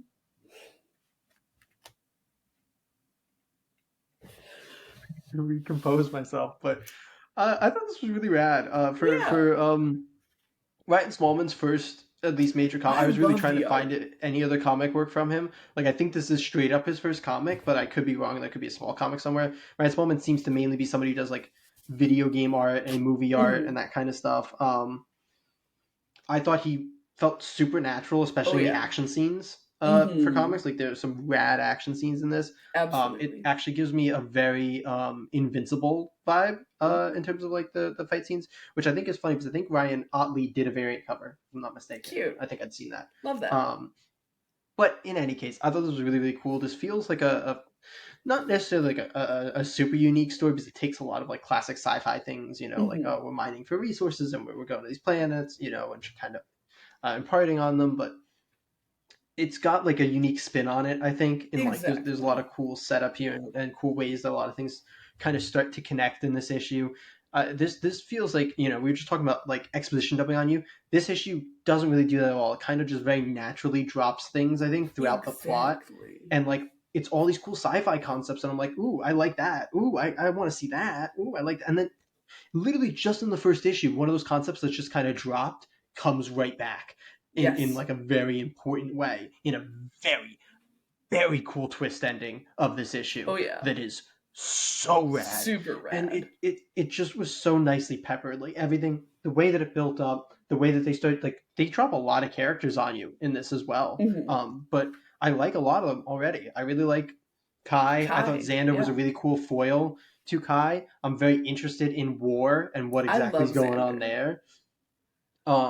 So there's all these cool things going on. Arc bodies, that's a cool thing. Right? Why are these specifically colonists? Why do they hate the colonists so much? What did the colonists do that was like tyranny? That's super Right? rad. I want to know. I want to know everything that's going on in this world. Like I love Me sci-fi too. in general. I think as we come into this, it's like the thing where we learned that Katie loves pulp stuff. We've learned that I just absolutely adore This sci-fi. boy loves sci-fi. Um, so yeah, I thought this was super rad, and I'm really, really excited to get more of the lore of this world as we move forward. Exactly. Yeah, it was a really good time. Again, want to shout the art. It's so fun. And like it's But yeah, very I'm glad that you mentioned that you did video game art because it feels very like concept art-y in like the yes, almost like kind of digital painting way. You know how a lot of yeah, concept art looks, where it's a lot of like good yeah, yeah. shapes going Like on. like the loading screen stuff. Like I think that's Yeah. literally what Smallman has done. Because I think I saw like Fortnite on there for like Mhm. loading screens and stuff or something like that. But Yeah, no, I think it was super, super fun. I did have a little chuckle for myself when I was looking at the writing because it does a classic Scott Snyder and starts with uh, not only a monologue, but a monologue in orange, but yeah, like these like caption monologues. And then we go through the story, and then we come back to the captions later. And I'm like, yep, I love that Snyder vibe. You can tell he was co-writing because it's Snyderism. only it's restrained to 3 pages. Yeah. Like yeah, But I he think was the being co-writing rated. actually was very Yeah, seamless. Like this does not agreed. feel like a book that has two writers. I was like, this was real smooth. Yeah, it very Does much feel like a book feels that like has a like two merit. writers, a character development person, seemingly like a whole company behind them because Yeah, Kyle Higgins is whatever involved the in fuck some way Arcbound as a team is. CEO.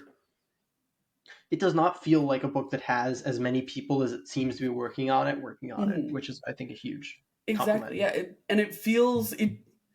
Just we were looking at like the website and stuff, and the fact that it has a whole company behind it and a celebrity attached to it makes it feel like it's something that's a little bit meant to be like adaptation fodder, but it doesn't feel like it. Which I don't care if something's adaptation fodder if it still feels like a good story in its own right. Yeah, And I this mean, still I think there's succeeds with something to be that. said about just putting good talent on books. Like, Exactly. Scott Snyder, Frank Terry, Ryan Smallman, Frank William, Buddy Bedoin. Like, these are just people who really did a phenomenal job. Yeah. So, evidently, put good talent on even your books that are adaptation fodder, and maybe they'll And be hot good, damn, and I then want maybe it to get be adapted. adapted. Yeah, there's be right, dude. I could see Tom Hardy fucking killing this. Like Oh that. yeah. That Oh honestly yeah. could be so freaking cool. Absolutely. But yeah, do you, at the end of our pull list rec here, have a rec for those who listen to the polls? We had I 5 books. do. I You can only do. pick I one. do. I can only pick one. I You can can only only pick pick one. one. I can only pick one. Do you have a clear pick in mind? Because I I think I've got have mine a here. pick that I want to pick, and I think we might do the same pick. Okay. Okay. I like when we do I'm the going same to pick. recommend Arcbound #1 as my poll Hell list yeah, with his recommendation. Tyler Kirkham variant. Yeah, I love Tyler Kirkham. What a legend. Funny I enough, for a book that has a lot of brutality, this is one of the few Tyler Kirkham covers I've seen in like the last 10 years that are not like, a battle damaged but it was bloody cover. so fucking cool though. Oh, it's I am fantastic. I also hope we going get to a battle wreck damaged one later though. Arcbound #1. I think this is a really strong start, super fun, very Yeah, excited about the team and the universe. fully agree. But speaking of teams and universes that we love, Jay, what's going on? What's going on in that creator corner coming up? We're about to talk to two very talented creators, the creative team behind The Pedestrian. We will be talking to Joey Esposito and Sean Von Gorman in Yes. just a second. Well, second for you guys. -2 days for us? 3 days? Something How like long that. ago did we Again, talk? it's late. How am I supposed to -2 know the days. passage of time? -2 days for us. So, oh no, wait, no, 4 days. Yeah, I think it's like -4 days. Yeah, well, we usually do Sundays, and it ended up being Friday. In any so, case, whatever. it's time for the Creator We'll see you guys there Corner. right now. Okay, here we are in another edition of the Creator Corner, and today we are joined by two honorary script heroes. We have Joey Esposito and Sean Von Gorman, the creative team behind one of our favorite books going right now, The Pedestrian. Thank you guys so much for coming on. Thanks for having us. This is awesome. And thank you guys so much for all of the kind words you've said about us. Oh, absolutely. And I have to thank you, Joey, for being the only person who has ever recognized me in person. Yeah. So you're welcome. So far. No big yeah. So That's far. right, so far. Whereas, when I go to conventions, I'm swamped by people. So, it was nice for you to throw Jay a bone. Just wanted to give you a little taste of that celeb, Exactly. But to jump right into things, how did you guys get your start writing and creating comics? Sean, do you want to go first? Sure. I've always drawn. I've always been into art, but I've always been pretty scattered in terms of what my interests have been. Maybe about 12 years ago, I kind of just put a focus onto drawing, and gave that a year. And I put together a book called Secret Adventures of Houdini with a buddy I was working with at the time, by the name of Todd Hunt, who we call TV's Todd Hunt, because he had done some TV work previous to that.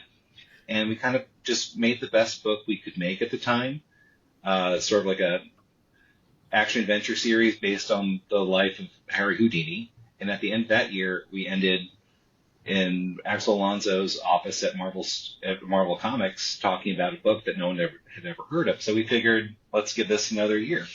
Yeah. And I've been making comics in some way, shape, or form ever since. That's really cool. Awesome. Thank you. And, similarly, I think I went to film school, wanted to tell stories, wanted to write. And while I was there, sort of discovered that making comics was the thing that I actually wanted to do, lifelong comics reader, but had never really considered up to that point of it being like my medium to work in. But then after that, I just, similar to Sean, just started doing it. My first book was a book called Footprints that I kickstarted in 2011, sort of like in the earlier days of Kickstarter. Simpler times. Simpler times, much easier, much less complex. And, and so it just kind of went from there. Super cool. Great to hear another person who started in film school and moved into wanting to do comics. Because they're, when you're good job in high school, you don't know maybe that there's like other options for comics creators education. Absolutely. But I want to go right into something that we actually, when we met at New York Comic Con, you told me a little bit about this in person. I asked you guys about something that we were very interested in, which is the shorter chapters inside of each issue of Pedestrian. So you can talk a little bit how you got to sort of that format within the medium. Oh, sure. Well, this had been sort of a pandemic pet project we had been working on. We'd been sort of talking about just the general bones of the project. Like by late 2019, I had come to Joey with this idea for this character. I had a name, I had a costume, and I had a tagline of "Justice always has the right of way." And didn't have much more. Didn't have much more than that general bit. And remembering how great Joey is at writing these really rich characters, thought it'd be really cool to do something that we did similar to a book we did years ago called Pawn Shop, where it's very character driven, not a lot of action, no sci-fi, just very straight slice of life story. And we thought, what if we came up with these like smaller narratives that sort of build and interlink with each other? And then the pandemic hit, and we had all this time on our hands where we figured let's just make this book, and we worked on it in secret for about a year, and we figured, let's do this in a way that would make it easy for us, instead of raising a bunch of money to make one big book. Let's just make a series of shorts of like 4 to 5 page scripts, and then we would just make those, and then make another one, then make another one on our time. And that's what we did over that year in complete secret. We didn't show it to anybody, in a complete ego-free creative vacuum. Just disagreements, sure, but the best idea always wins, and just kept building this, figuring we would maybe do something of like a webtoon vertical scroll type of thing, and just put it out and figure out how to make money on it later. And by the end of that year, we had something that we thought was pretty good. We thought, let's start shopping this around. Amazing. Yeah, it's really interesting to see how much of the art could translate to that vertical scroll. You use a lot of like long, tall panels. And it's like, oh yeah, I can see how this could be originally conceived of as a webtoon.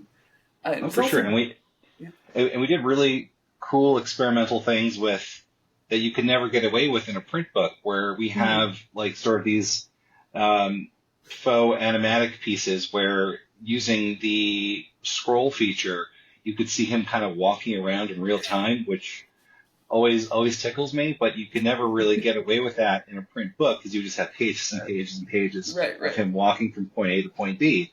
That we figured we could come back to that at a later time. That's super cool. It's also rad. We've talked to a couple other people who are co-writers, co-creators on books. It's always interesting to hear the process of like ego death when co-creating. Sure. That's been like the number one tip that we've heard, because we've written a couple things together at this point. And it's like, yeah, you gotta just, your ideas are not your own. You are devoid from yourself. Like you said, the best idea wins. Yeah, and that's fair. Yeah, we talk about everything, and I think, I don't know, that process for me is what it makes comics so fun, is how collaborative it is, and getting to just like talk about weird stuff with people that you're friends with and whose work you like. But ultimately, I think it's just keeping in mind that the thing that matters the most, and the thing that's gonna like linger on, isn't like this argument that you had or all these different ideas. It's like what the work ultimately ends up being is the thing that matters the most. And so whatever is the best decision in service of that, I think, is the thing to keep in mind, to like make sure that you're keeping yourself in check,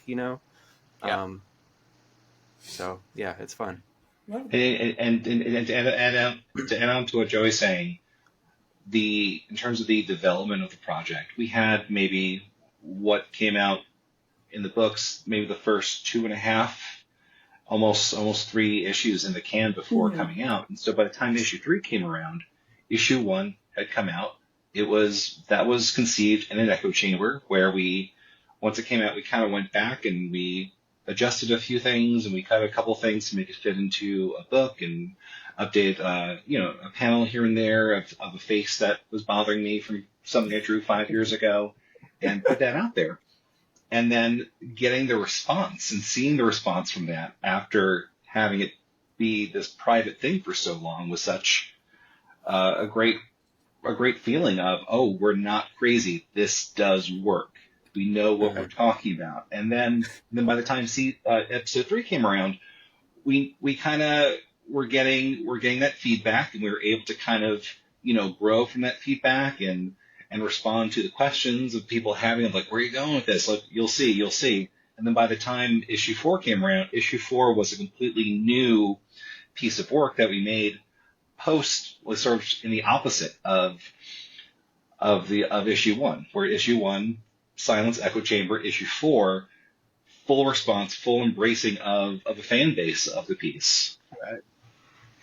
That's super cool to see the way that the fan response can actually influence the book. Well, let's take a step back from, we talked about kind of where you guys conceived the idea and how you started working on it, and then you just kind of started talking about the fan release there, which is super interesting. But there's a step in between that I want to ask about, which is, how did it actually end up at Magma Comics? How was that the publisher that you landed at for this specific book? It was a long haul. Once we sort of realized that, like, while we were working on it, we realized we had something interesting and cool. Excuse me, I'm just going to also apologize for my voice. I'm a little stuffy.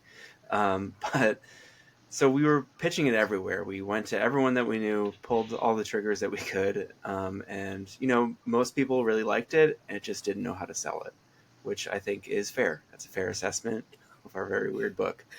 And then I told Sean, sorry, Sean, you can tell this. You can tell the rest of that story. I'm sorry. Are you talking about C2E2? Yes. Sorry about that. I had Okay. a cough. Okay. So as Joey said, we showed this to not only all the publishers we knew, but every single publisher looking at pitches. We did the legwork. We kicked down doors. We got new opportunities and new venues. So every single publisher looking at pitches at that time saw this book and came back with similar notes. We love this. We don't know how to position this in the marketplace. And then Bobby at Magma found us later on, but just before that, C2E2, we're kind of commiserating over ramen and like figuring like this would have happened way faster. And then I said to Joey, of like, the publisher we're looking for probably doesn't exist yet because there's new publishers happening all the time. There's always some new group looking for a new book to put out. We just have to wait and not take the first bad deal that will come. We've turned down bad deals. We've avoided deals that we did take that thankfully like fell through in the middle because we knew our worth and we knew how important this project was, not only to us, but we feel it's an important work in terms of the world, in terms of the message we're trying to come across here. And at New York, a few months later, Bobby, who had originally been in IDW, was one of the co-founders of Magma Comics that we've been following. He had found me at New York at my table and asked if we had anything we wanted to pitch them. And I said, well, we still have the Pedestrian. And he goes, oh, I really like that. So please send that to us. And then, a few months later, after a few check-ins from Bobby, like, hey, we're still looking, we're still considering, which never happens because you either send a pitch to a publisher, you hear back maybe 6 months to a year later, or never again. Mm-hmm. And lo and behold, Magma Comics saw the work.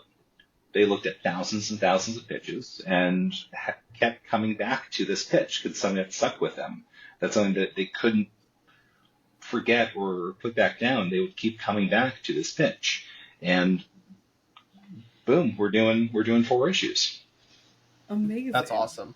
There's something very interesting there that I want to ask about, though, because a big thing on our show, and especially in the Creator Corner, is we try to, teach people and educate people on, like, their creator journey and what they're going to do. And you mentioned turning down bad deals there. And I want you to speak a little bit about, like, what should new creators look out for Sure. what is a bad deal and something that you do not want to, take. I would be wary of anyone who is way too interested in getting you to sign a deal right away that has no money.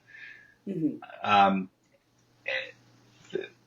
Money is something that is scarce in comics, especially if you're working on it. A lot of new publishers will present an opportunity for you to get you exposure. A lot of people in comics will try to pay you an exposure, but most people die from it. And a lot of times they just kind of want your IP to add to their IP farm, that they, have it as fodder for a pitch that they're really trying to sell. Because when you go into these production meetings, you have the thing you want to make, and then you need to have 2 or 3 other pitches in your pocket to like throw at them to either be like, oh, what else you got? Or to give them less strong pitches to show how strong your other pitch was. So the intention was they never really were trying to make your thing, but then they own the rights to it to 5 to 10 years that you can't really touch your thing until whenever. And then they can put out your book whenever they want or not put out the book whenever they want. So definitely do your research on the people that you're doing business with. Sometimes there are comic book companies that change their name in the process of they do such a bad job that they have to rebrand and call themselves something else. Not an example of this is, a company like Scout Comics. People talk about Scout Comics a lot. We're not commenting on what they're putting out or what they're doing right now, but they used to be called a company called Arden not that long ago. So maybe like 10, 15 years ago, they were another new company that came out of nowhere. So a company like Scout comes out and like, hey, where do these guys come from? And they seem to know what they're doing because they already have their relationships and their distribution rate. They're just have to rebrand because they can't be that company anymore. Yeah. Also, anyone who's like making promises that sound too big or too good to be true, especially at the level that you're at, definitely be wary of those types of people because they are often similar to what Sean is talking about, or just like have no idea what they're doing. But also, like, I would recommend taking a look at the other books the company puts out and look at the creators involved. And if there's no one that you know or respect, I think that's a red flag. Not to say that you can't be discovering new things, but like presumably if you're trying to make comics, you're pretty keyed in on things. And if their line is a bunch of stuff that you've never heard of, investigate it, check it out from the library, whatever, but just be a little cautious. But also don't be afraid to ask other people, even if you don't know them, other creators who are working with that publisher, what their experience has been like, if they would recommend it. We're all very, I think, open and aware of the sort of freelance market and how this all works. Like the only way we're all going to get through this successfully is to sort of protect each other against the sharks that are out there. And so I wouldn't hesitate to reach out to, even if you feel like they're at a level beyond you or whatever. Most comic creators are very forthcoming with that sort of information and want, people entering the industry to be protected and know what they're getting into. We've both signed bad deals in the past for other projects, and some of them have worked out, some of them we've gotten rights back.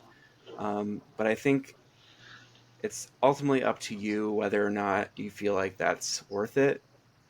I'll give you an example. I had a work for hire gig like 12 years ago for a company whose work I wasn't really a fan of, but I was like excited they offered me something, and it was awful. Like the book was bad, the experience was terrible, and what I learned from that was like if I am not feeling it, I should probably say no, or I should just walk away.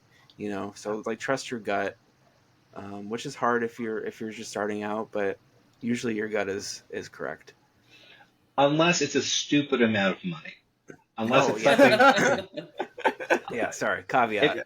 This did not pay me very well. So if it's something that's gonna pay your rent for a year, like okay. Comics come and go. Something that comes out 5 years ago, no one's ever gonna remember this unless you make it really big, and then people are looking through the long box. You're like, what the hell is this? Then they bring that to you at your show. Like, oh no. I would also say I won't sign that. You speaking from experience there? there are things I won't sign. It's never come up, but there are things I've taken my name off of from my early days of like, you know what? Good luck with this. I'm not going to be involved with this anymore. I'm not signing these. Or if someone has wronged me, I will try to make a point to, if I do see them in person, to have a conversation about it, because it's very easy to just go, well, F you, man, and just start a beef. But there's a situation recently that I was offered a thing very last minute. I said I would do it. I had 3 other things happening at the time, but this was like a new creator that was like trying to get me on something, and I was very flattered, but then like a day later took it away from me and then put someone else on it. And I was like, I don't, it offered me something else. I was like, but I said yes to this. And I said I was going to do this. I've already started work on this. And then kind of made it seem like well, I'm sorry you feel that way type of thing. Mm-hmm. And then just very politely said, I understand. If you want to hop on a call, maybe talk this out. I'm not feeling great about this. And I was like, well, I'm kind of too busy today. But good luck to you. And I was like, whoa, this person. I saw this person recently at a show, and the topic came up. They apologized, and we talked about it, and they went, okay, well, that's good to know for next time. I said, well, respectfully, it's not going to be next time, because I said, it's just not going to be that thing. And they were like, then they turned like really negative real quick, and then I said, hey, I see what you're doing. If this was an anthology thing where you're a new creator and you're paying people something, which Right. a lot of times, going back to exposure, you do a new anthology, you get a bunch of people on there, cast a wide net for your new thing. But no, you're building a network and paying people. And I told them I thought that was really commendable, and I respect that. I did not enjoy that experience working with you, so I'm just not going to work with you again. And there's no hard feelings, and good luck to you. And then one last thing I'll add to that note. This may sound like a big expense, but definitely invest in a lawyer or have some sort of legal representation if you're looking at contracts, especially if something like IP is coming up. There are lots of services out there where, you invest in a couple of grand and retain a lawyer that you can have look at your services. Or there's also people like Gamal Hennessy who, works on a sliding scale.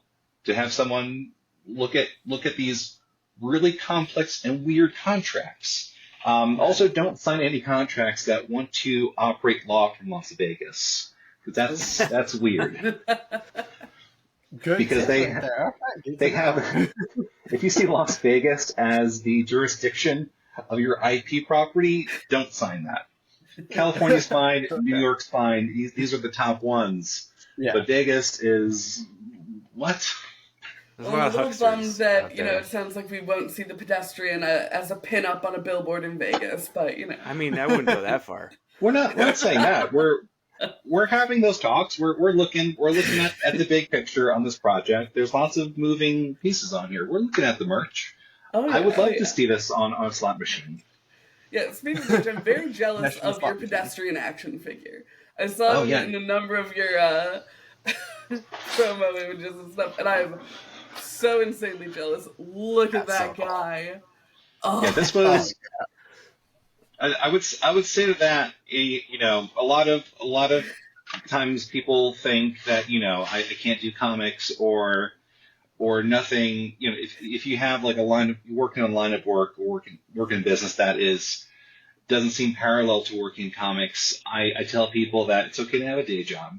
And whatever experience you're going to have or anything you do is cumulative to what you're going to do in the future. You making comics 5 years in the future versus 5 years in the past, everything about yourself is going to develop and be a part of that work. And this is something that I did to sort of keep myself from going crazy during lockdown. I saw people doing custom 1/6 action figures, and I was like, wow, that's really cool. I got really into that. And then by the time... I'm a big 1/6 guy. Awesome stuff. A world opened up and went, oh, you made that? How'd you make that? Oh, you just source the pieces and you get the buys. I went, wow, that's amazing. So this is a thing I knew how to do now. And then by the time the Pedestrian came around and we got a contract with an advance, I was like, oh, here's what we're gonna do.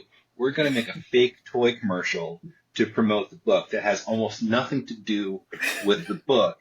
That just has like heavy 90s Power Rangers energy. And I have my buddy Sal Vazuzo, aka Sal 5000. Anytime I'm working on something, he's a brilliant composer from back in my band days. He'll write some music for it. So he had written pretty much a full score for the Pedestrian, like the theme song you'll see in our trailer, But then I reach out to him and go, hey, can you rework the trailer but add some really heavy, like, Ron Wasserman Power Rangers licks in there to add to this toy commercial? And he went, give me a couple of days. And he sent that, and the rest is history. And people awesome. have seen it and then came to shows because they saw that ad that we put out of like, oh yeah, that action figure thing, yeah. Oh, where are the toys? We're like, oh, we don't have the toys. But if you buy one of these and tell your friends, we promise you we will try and work on this. And that's how the Pedestrian #2 event exclusive variant with the toy cover came about. I was about to transition and ask you about that. Like, there's a variant cover that has like yeah, that was Magma pitched that to us. Magma was like, we can do another event exclusive. How about a toy variant? And that we're is like, just yes. perfect. And our early notes were like it had to look like it had been like really through the bargain bins. Oh yeah. Like really rough price tags. Like this is something like your grandma found in the back of the row at the drugstore. I went, oh, he'll like this. And you're like, No, this is Mom. I got you a guy. I got you. You like superhero. Yeah, he's a superhero. He's a guy. He's a play. Has experienced that with just a random issue of something that has nothing to do with that. He's the same size as the other guys. Like, kind of like, I don't know if you might be a bit young, but like in the early 90s, G.I. Joe was really hitting big in their 6-scale figures. At the same time, that properties like Blossom, New Kids on the Block, everyone had these dolls. So at one point, my grandma got me, because it was on sale, because it's the same size as my G.I. Joe's, a full run of the New Kids on the Block dolls to go along. Oh yeah, that was I got you some very guys. special episode. But I think one of the reasons the action figure and the commercial worked so well is because of the design of the Pedestrian.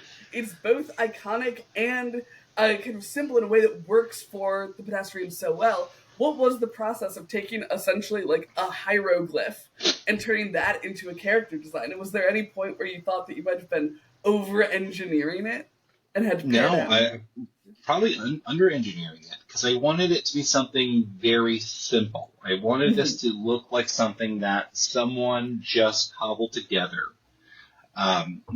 We are in the golden age of really cool-looking screen-used superhero costumes. Like the stuff they were doing on the CW shows was outstanding. Like the Flash, like these simple costumes, and then what we're seeing in the MCU, and even like what DC's putting out. Technically, we can discuss the content of a lot of these films, but the design work and the functionality of these costumes are top notch. Oh, yeah. We want to go from someone maybe in this world on a whim, just put together with a low budget of what this costume would be. Because we also kind of were aware and open to the fact that perhaps someone in the real world may want to do this. So this was very much designed with that in mind, where you get a Zentai suit, crest, goggles. He's not necessarily wearing a costume. He's wearing kind of like a functional outfit to go out and just walking. Comfortable shoes, obviously. Yeah. It's such a good costume. It's so immediately iconic. Oh, yeah. I think if I saw someone just out walking in just a Zentai suit, I might go to the other side of the street. But functional does fit. This is something that we are now seeing. A little before New York Comic Con, we put out this Amazon wish list with a Spirit Halloween faux. Yeah, I've never seen that. Yeah. Logo that was put together by your friend Benjamin Bailey, and we're like, okay, here's the Amazon. Here's what you need to do this, and a couple of people did that. There was one Anthony Nacho from the Comics and Chronic podcast sent us his Amazon receipt. Like, I'll see it at New York Comic Con. We're like, oh no, this is becoming a thing now. And he showed up and he put together the suit. He was there and was ready to go. And we had a lot of fun at New York. he showed up and was like, "Can I borrow you for an hour?" We went outside, we shot some footage, we took some pictures, like him and Superman and different cosplayers around, and a lot of fun. And then he gave me the costume afterwards. Oh my gosh. And then randomly, we're talking about, yes, this is cool that we're in this place where we're putting this thing out that people are picking up on and doing the costumes. But then we were like in a cab heading back. The Joy was crashed with me in New York, so we were heading back to my place, and we're like, what if people like really latch onto the wrong part of this? Like the people who watch Star Wars rooting for the Empire. What if people are watching this and they really root for the bad guys, and they start dressing up like the bad guys and doing really bad things out in the world? And that we would be sort of responsible for that in some way, that we kind of put this idea out that people are picking up on, who are seeing the work and just not getting what we're putting out of the subtext on here. And then that very night, a person sent me a shot of them building a clutch suit. They had ordered the Amazon wish list. And then stuff they would need for a clutch suit, and sent me pictures, and it looked really cool. He got this mask, this LED mask that you could like do like solid images. So he had like basically like a stoplight for a face. I'm like, this is so cool, but oh no, what have we done? And then his partner sent us a message on Instagram, because we reposted this image that he took of a selfie of him in the mask he put together, and it was, oh, did Logan show you our couples costume? And we're like, what? So this is a Halloween couples costume where his girlfriend's being the pedestrian, he's being a member of the Clutch. And he sent us all these pictures from a Halloween party. That's so funny. That's phenomenal. So you can rest assured that for every clutch you've created, you've got a pedestrian to counteract. Yeah, it's just the cosmic balance. That's what we're talking about. It's all about balance. It's a give and take. We have to meet in the middle somehow. Absolutely. But there's a very interesting take that you guys do with the pedestrian, which is where you don't really follow the actual pedestrian for a lot of the book. You're following a lot of the characters around him. I don't think the pedestrian says a single line in the series. No. What made you decide on this approach, and what was it like to develop this title character who both wasn't really the pure focus of the book and also doesn't say anything? Yeah, I think going back to what Sean mentioned about our work on Pawn Shop, which the sort of structure of that was each chapter was a different character, but they all sort of intertwined through this one central location. And in the pedestrian, we wanted the pedestrian to have that functionality. So we're seeing the way in which, he's walking around town, and who are the people that he comes into contact with, and what are their stories. We always talk about the Triangle era of the Superman comics from the 90s and how great that supporting cast was. So I like to think of this as sort of like, what if the supporting cast is the main characters, and the hero character is sort of incidental and is around and important, but we're not dealing with his sort of inner life as much yet, I would say. But yeah, so we just wanted a way to find a way to connect characters living in a city where they probably wouldn't interact otherwise, even though it's a relatively smaller community, but just to show that, like, this is a fractured community, and these people are neighbors who aren't interacting. But what if there was a character who could, without saying a word, find a way to bring them together through his actions? Yeah. Well, I think it was beautifully executed. And we also thought it'd be cool to have like a superhero where there's a lot of talking, and we are in a heightened age of speech, and how free speech is able to be shared and directed and weaponized and monetized.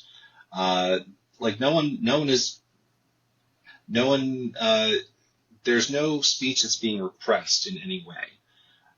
Everyone has an opinion. Everyone has a device in their pocket that gets their opinion out into the world immediately. We thought it'd be really cool to do someone who's the opposite of that, who is someone who can only be judged by his actions. Because if you run into this guy on the street at night, Most times, someone in that situation would go, "Oh, it's okay, I'm not crazy. I'm going to a Halloween party," or have some explanation about why they're wearing this. He doesn't have that. We have these uncomfortable silences of your interaction with this guy, and then he's just back off to help the next person. So you can only go, I think this guy is okay. He's doing this, he's doing this, he's doing this. Hasn't said anything homophobic. I think this guy's okay. Yeah, no, it's a really, it makes such a unique character, which is so great because you are able to communicate so much of the character through, like you said, his action, not only, his big style actions where he, saves someone from a mugger or helps someone parallel park, but also just the way that he moves on the page and his physicality it's almost like using acting as a way to communicate character as opposed to speech. It was really, really effective.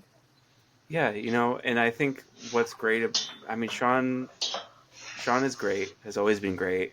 I feel like the Pedestrian is a definite level up. He doesn't need me to say this. His head is big enough. Just kidding. Love you. But no, I think like as a comic, I think it's interesting just on a practical level of using only visuals to portray character. Obviously I'm a writer and I love dialogue and stuff, but I think part of the skill of writing is knowing when not to use something. And I think, or especially in comics, knowing when the artist is going to be doing the heavy lifting for these scenes or things like that. And I think, I don't know, just purely on a creative level, it's a lot of fun to have a character who is nonverbal and find ways to still make that interesting and compelling and character driven. And it's a challenge too, and part of this is also challenging ourselves. So I'm glad that resonates for you all, because that's, it's definitely a highlight of the series for me, is just this character not saying a word, but still being very emotive. No, love it. I feel like you said, that's a sign of a good writer when it's like, I recognize that the not writing in this moment is what's carrying things through, and the unsaid things. But at the risk of giving Sean an even bigger head, just kidding, I love you. You blend... I haven't said a word in a while. That's all. You blend humor so seamlessly into the art of this series, from the way the Pedestrian walks to just the way that characters interact. But at the same time, there are these really epic moments with like cosmic traffic lights and street signs, and we saw a little bit into issue 4, so some rad combat that just looks incredible. Where do you think you find that balance between the kind of funny visuals and the more grand kind of, I guess, more serious visuals as well? Sure. I think the approach, especially with this book, and what I try to do with anything, is play it straight as possible. Like, one of my favorite comedies is Ghostbusters, because we're existing in this very real world. This is the world we live in, except for this one thing that is kind of weird. Like, these guys have discovered a way to fight ghosts, and they're looking to make a quick buck off it. And we are also finding ourselves in a situation where the end of the world is coming, and for some reason, these are the only guys who seem to be equipped to deal with this situation. Great comedy. And there's no jokes in here, other than maybe Peter Venkman throws something in there. But no one's really giving him the response he's going for. He's kind of a dick. He's a dickhead, and he's looking to make a quick buck. He is not a hero, but inadvertently does something heroic by becoming attached to these other characters in here. And everyone, even Rick Moranis' stuff, he's not telling jokes. He's playing that straight. He's just this goofy guy. Okay, who brought the dog? And we thought that would be really cool to do with Pedestrian, where there's really no jokes in here. This is a funny visual, but this is a very serious book, and there's people initially when the first book was announced or saw the first few chapters, went, "Oh my god, this is so funny! This is a comedy. This is the funniest book I've ever seen." And it's a comedy in the way Twin Peaks is a comedy, where yes, there are humorous things to this world, and there is there's a very long joke we're playing off in this, that this is not the guy who's going to save us. Clearly not. The world is bad, and it's getting worse every day. There are forces going out of their way to make our lives somehow worse. How is this dude going to be the dude to get us out of that? And then by the time issue 4 comes around, I think we do pay that off in a way that is very earned, where it is not a superhero book at all until maybe issue 4 we pay this off in a traditional superheroic moment and scene that doesn't feel like a different thing. Each chapter has been very much its own thing, where in the first issue, we set up this world where we've got this guy walking around. It's like, oh, this is very intriguing. I'm sucked in. Issue 2, we take this premise and we smash the fishbowl in a big way, or we pull the curtain back at an unexpected moment. This is maybe not the world we thought it was. Issue 3, right. We've been underwater the whole time. And by the time issue 4 comes around, we have arguably maybe a superhero comic. Yeah. Well, I think that's one of the reasons why the book's so effective, both as like being funny and the serious moments. I've never personally been a big fan of quipping, especially like in the really serious moments where it can kind of undercut that emotion.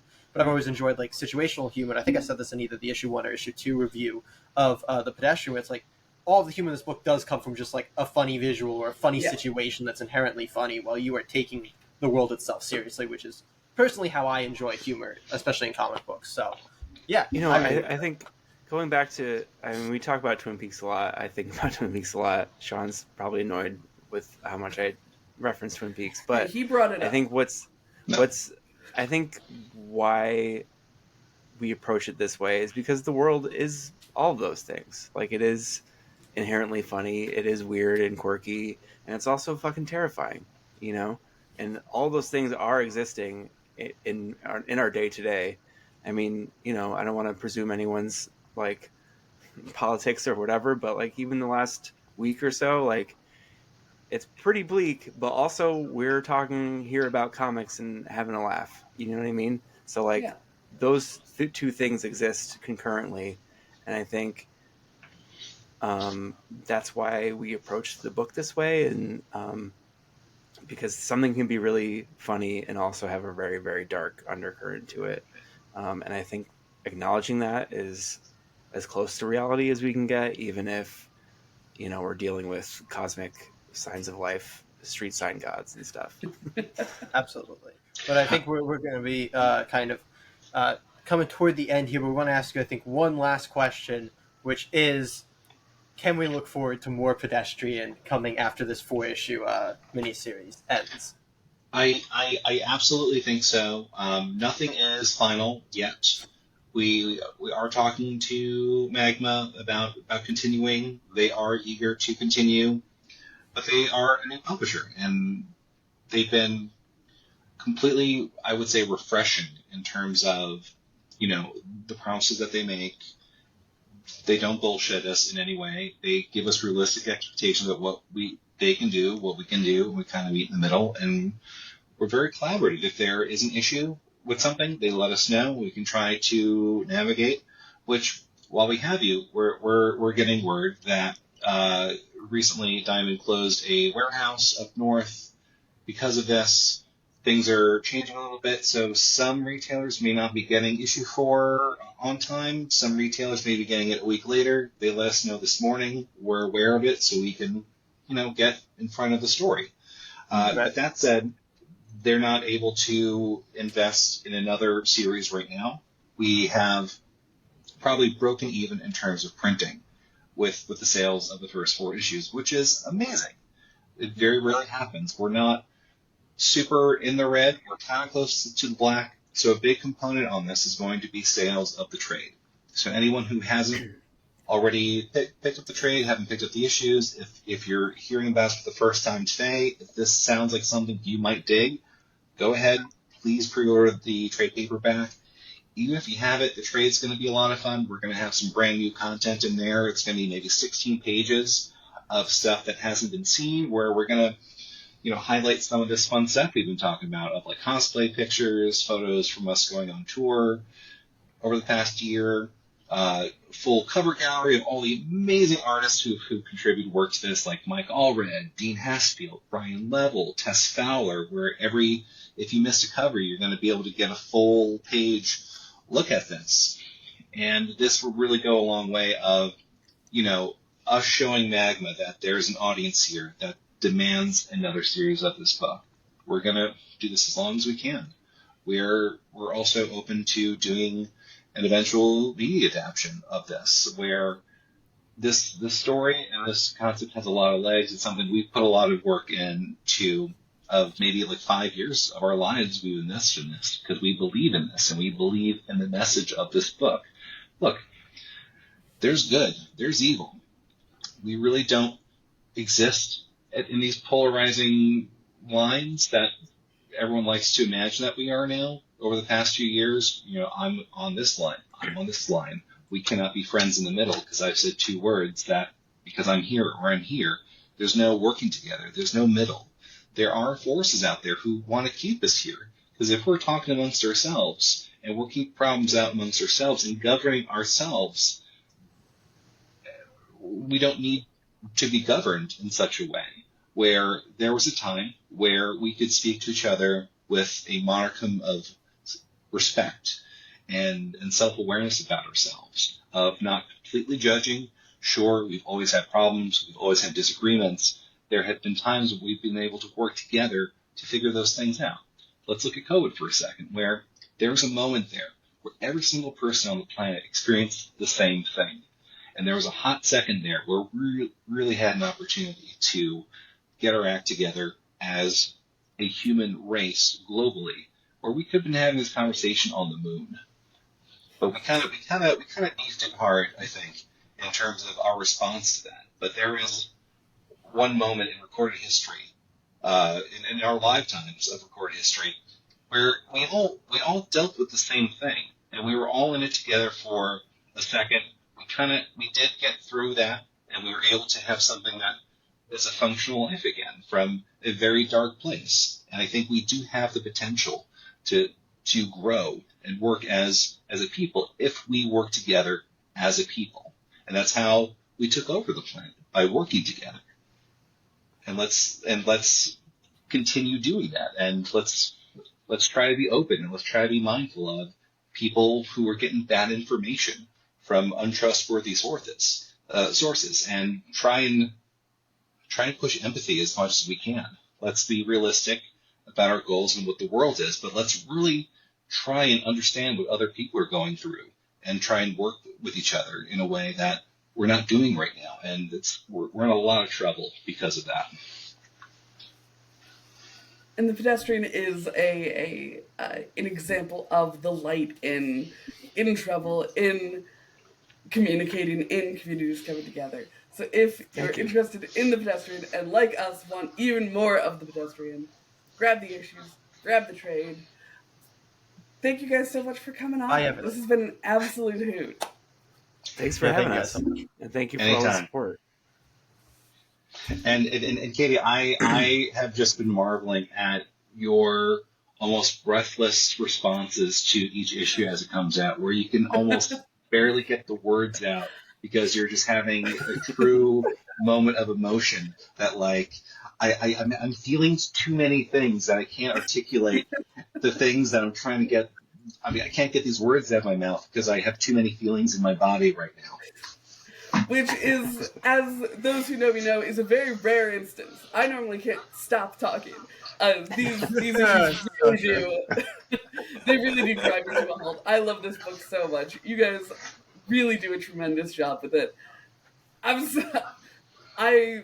had a long... That right there. That's what I'm talking about. That's it. Something about the Pedestrian does it to me, man. Yeah, thank you guys again. Yes, And, thank you so much for yeah, coming on. take a And pedestrian. maybe we'll have you back for the trade, or even more excitingly, Absolutely. for issue 5. Right? Issue Anytime. 5. Thank you so much to Joey and Sean for coming on to this wonderful episode. I was so hyped to talk to them, and I continue to be so hyped about the Pedestrian. But speaking of the Pedestrian, Jay, Speaking of the pedestrian, we're going to be talking about books next week. we are. For the We've got post-rap. Titan. Yes, we do. We've got Titan 17. We've got Ultimate Spider-Man 11. We've got Night of the Slashers number 2. The Moon is Following Us number 3. The Body Trade number 3. And one other random indie book that I don't think anybody's heard of called The Pedestrian. And we'll be doing issue 4 of that series. Yes. The conclusion. I'm But pedestrian. of course, that's not all of the content that we have available to you guys. If you want more right now, Katie, We you want had to tell double them bonus what episodes. they can check out? That's right. That's right. We let out 2 bonus episodes this past week. On Sunday, Men. we talked about Radiant Black Volume 3, jumping back into the massive verse. And That's on right. the Friday before, happy anniversary, gang. We hit 1 year anniversary of the Script Heroes podcast. So Jay and I got a little silly and a little long-winded and did a backwards episode, I think is what we landed on, where I quizzed him about the news and he revived the game of tropes, the embrace, eliminate, subvert. Subvert, embrace, eliminate. Yeah. We also talked about all the books that we used for book club before we even started doing a podcast together. It gave you a little we are real pull friends. back the curtain. Yeah, we give you a little That's pull back the curtain of what led into the starting of the podcast. So That's right. We I peppered think in definitely some worth checking out. goofy little stories. Yeah, It was it's a mainly super 2 fun hours of time us to record. goofing off together, playing guessing games and Which is talking very about, different various comic from our book things. regular episodes of the podcast. Yeah, We would never it's very spend serious. 2 hours just goofing off together. Don't look Listen, at at the least we runtime on this reviewed episode. things in this Stop episode. At least we reviewed things in this episode. So if you enjoy just like us goofing around, that's probably the episode for you. If you want more reviews, check out that Radiant Black episode. But this coming Saturday, it is once again that time of month where we do a tier list video, which seems to be your guys' favorite thing that we do. So if you're a fan of the tier lists, this coming Saturday, we will be ranking Justice League members in a tier list. Very excited for that. This is going to be a lot of fun. Hell, I think yeah. this might be one of those ones that me and Katie disagree on more than usual. Probably. So this is I gonna was be just telling Jay before very big we jumped on to do this outro here. He definitely has a lot more contacts for Justice League than me, despite my love of DC and a lot of kind of just surface level Justice League content. I haven't engaged with the Justice League as a whole all that much.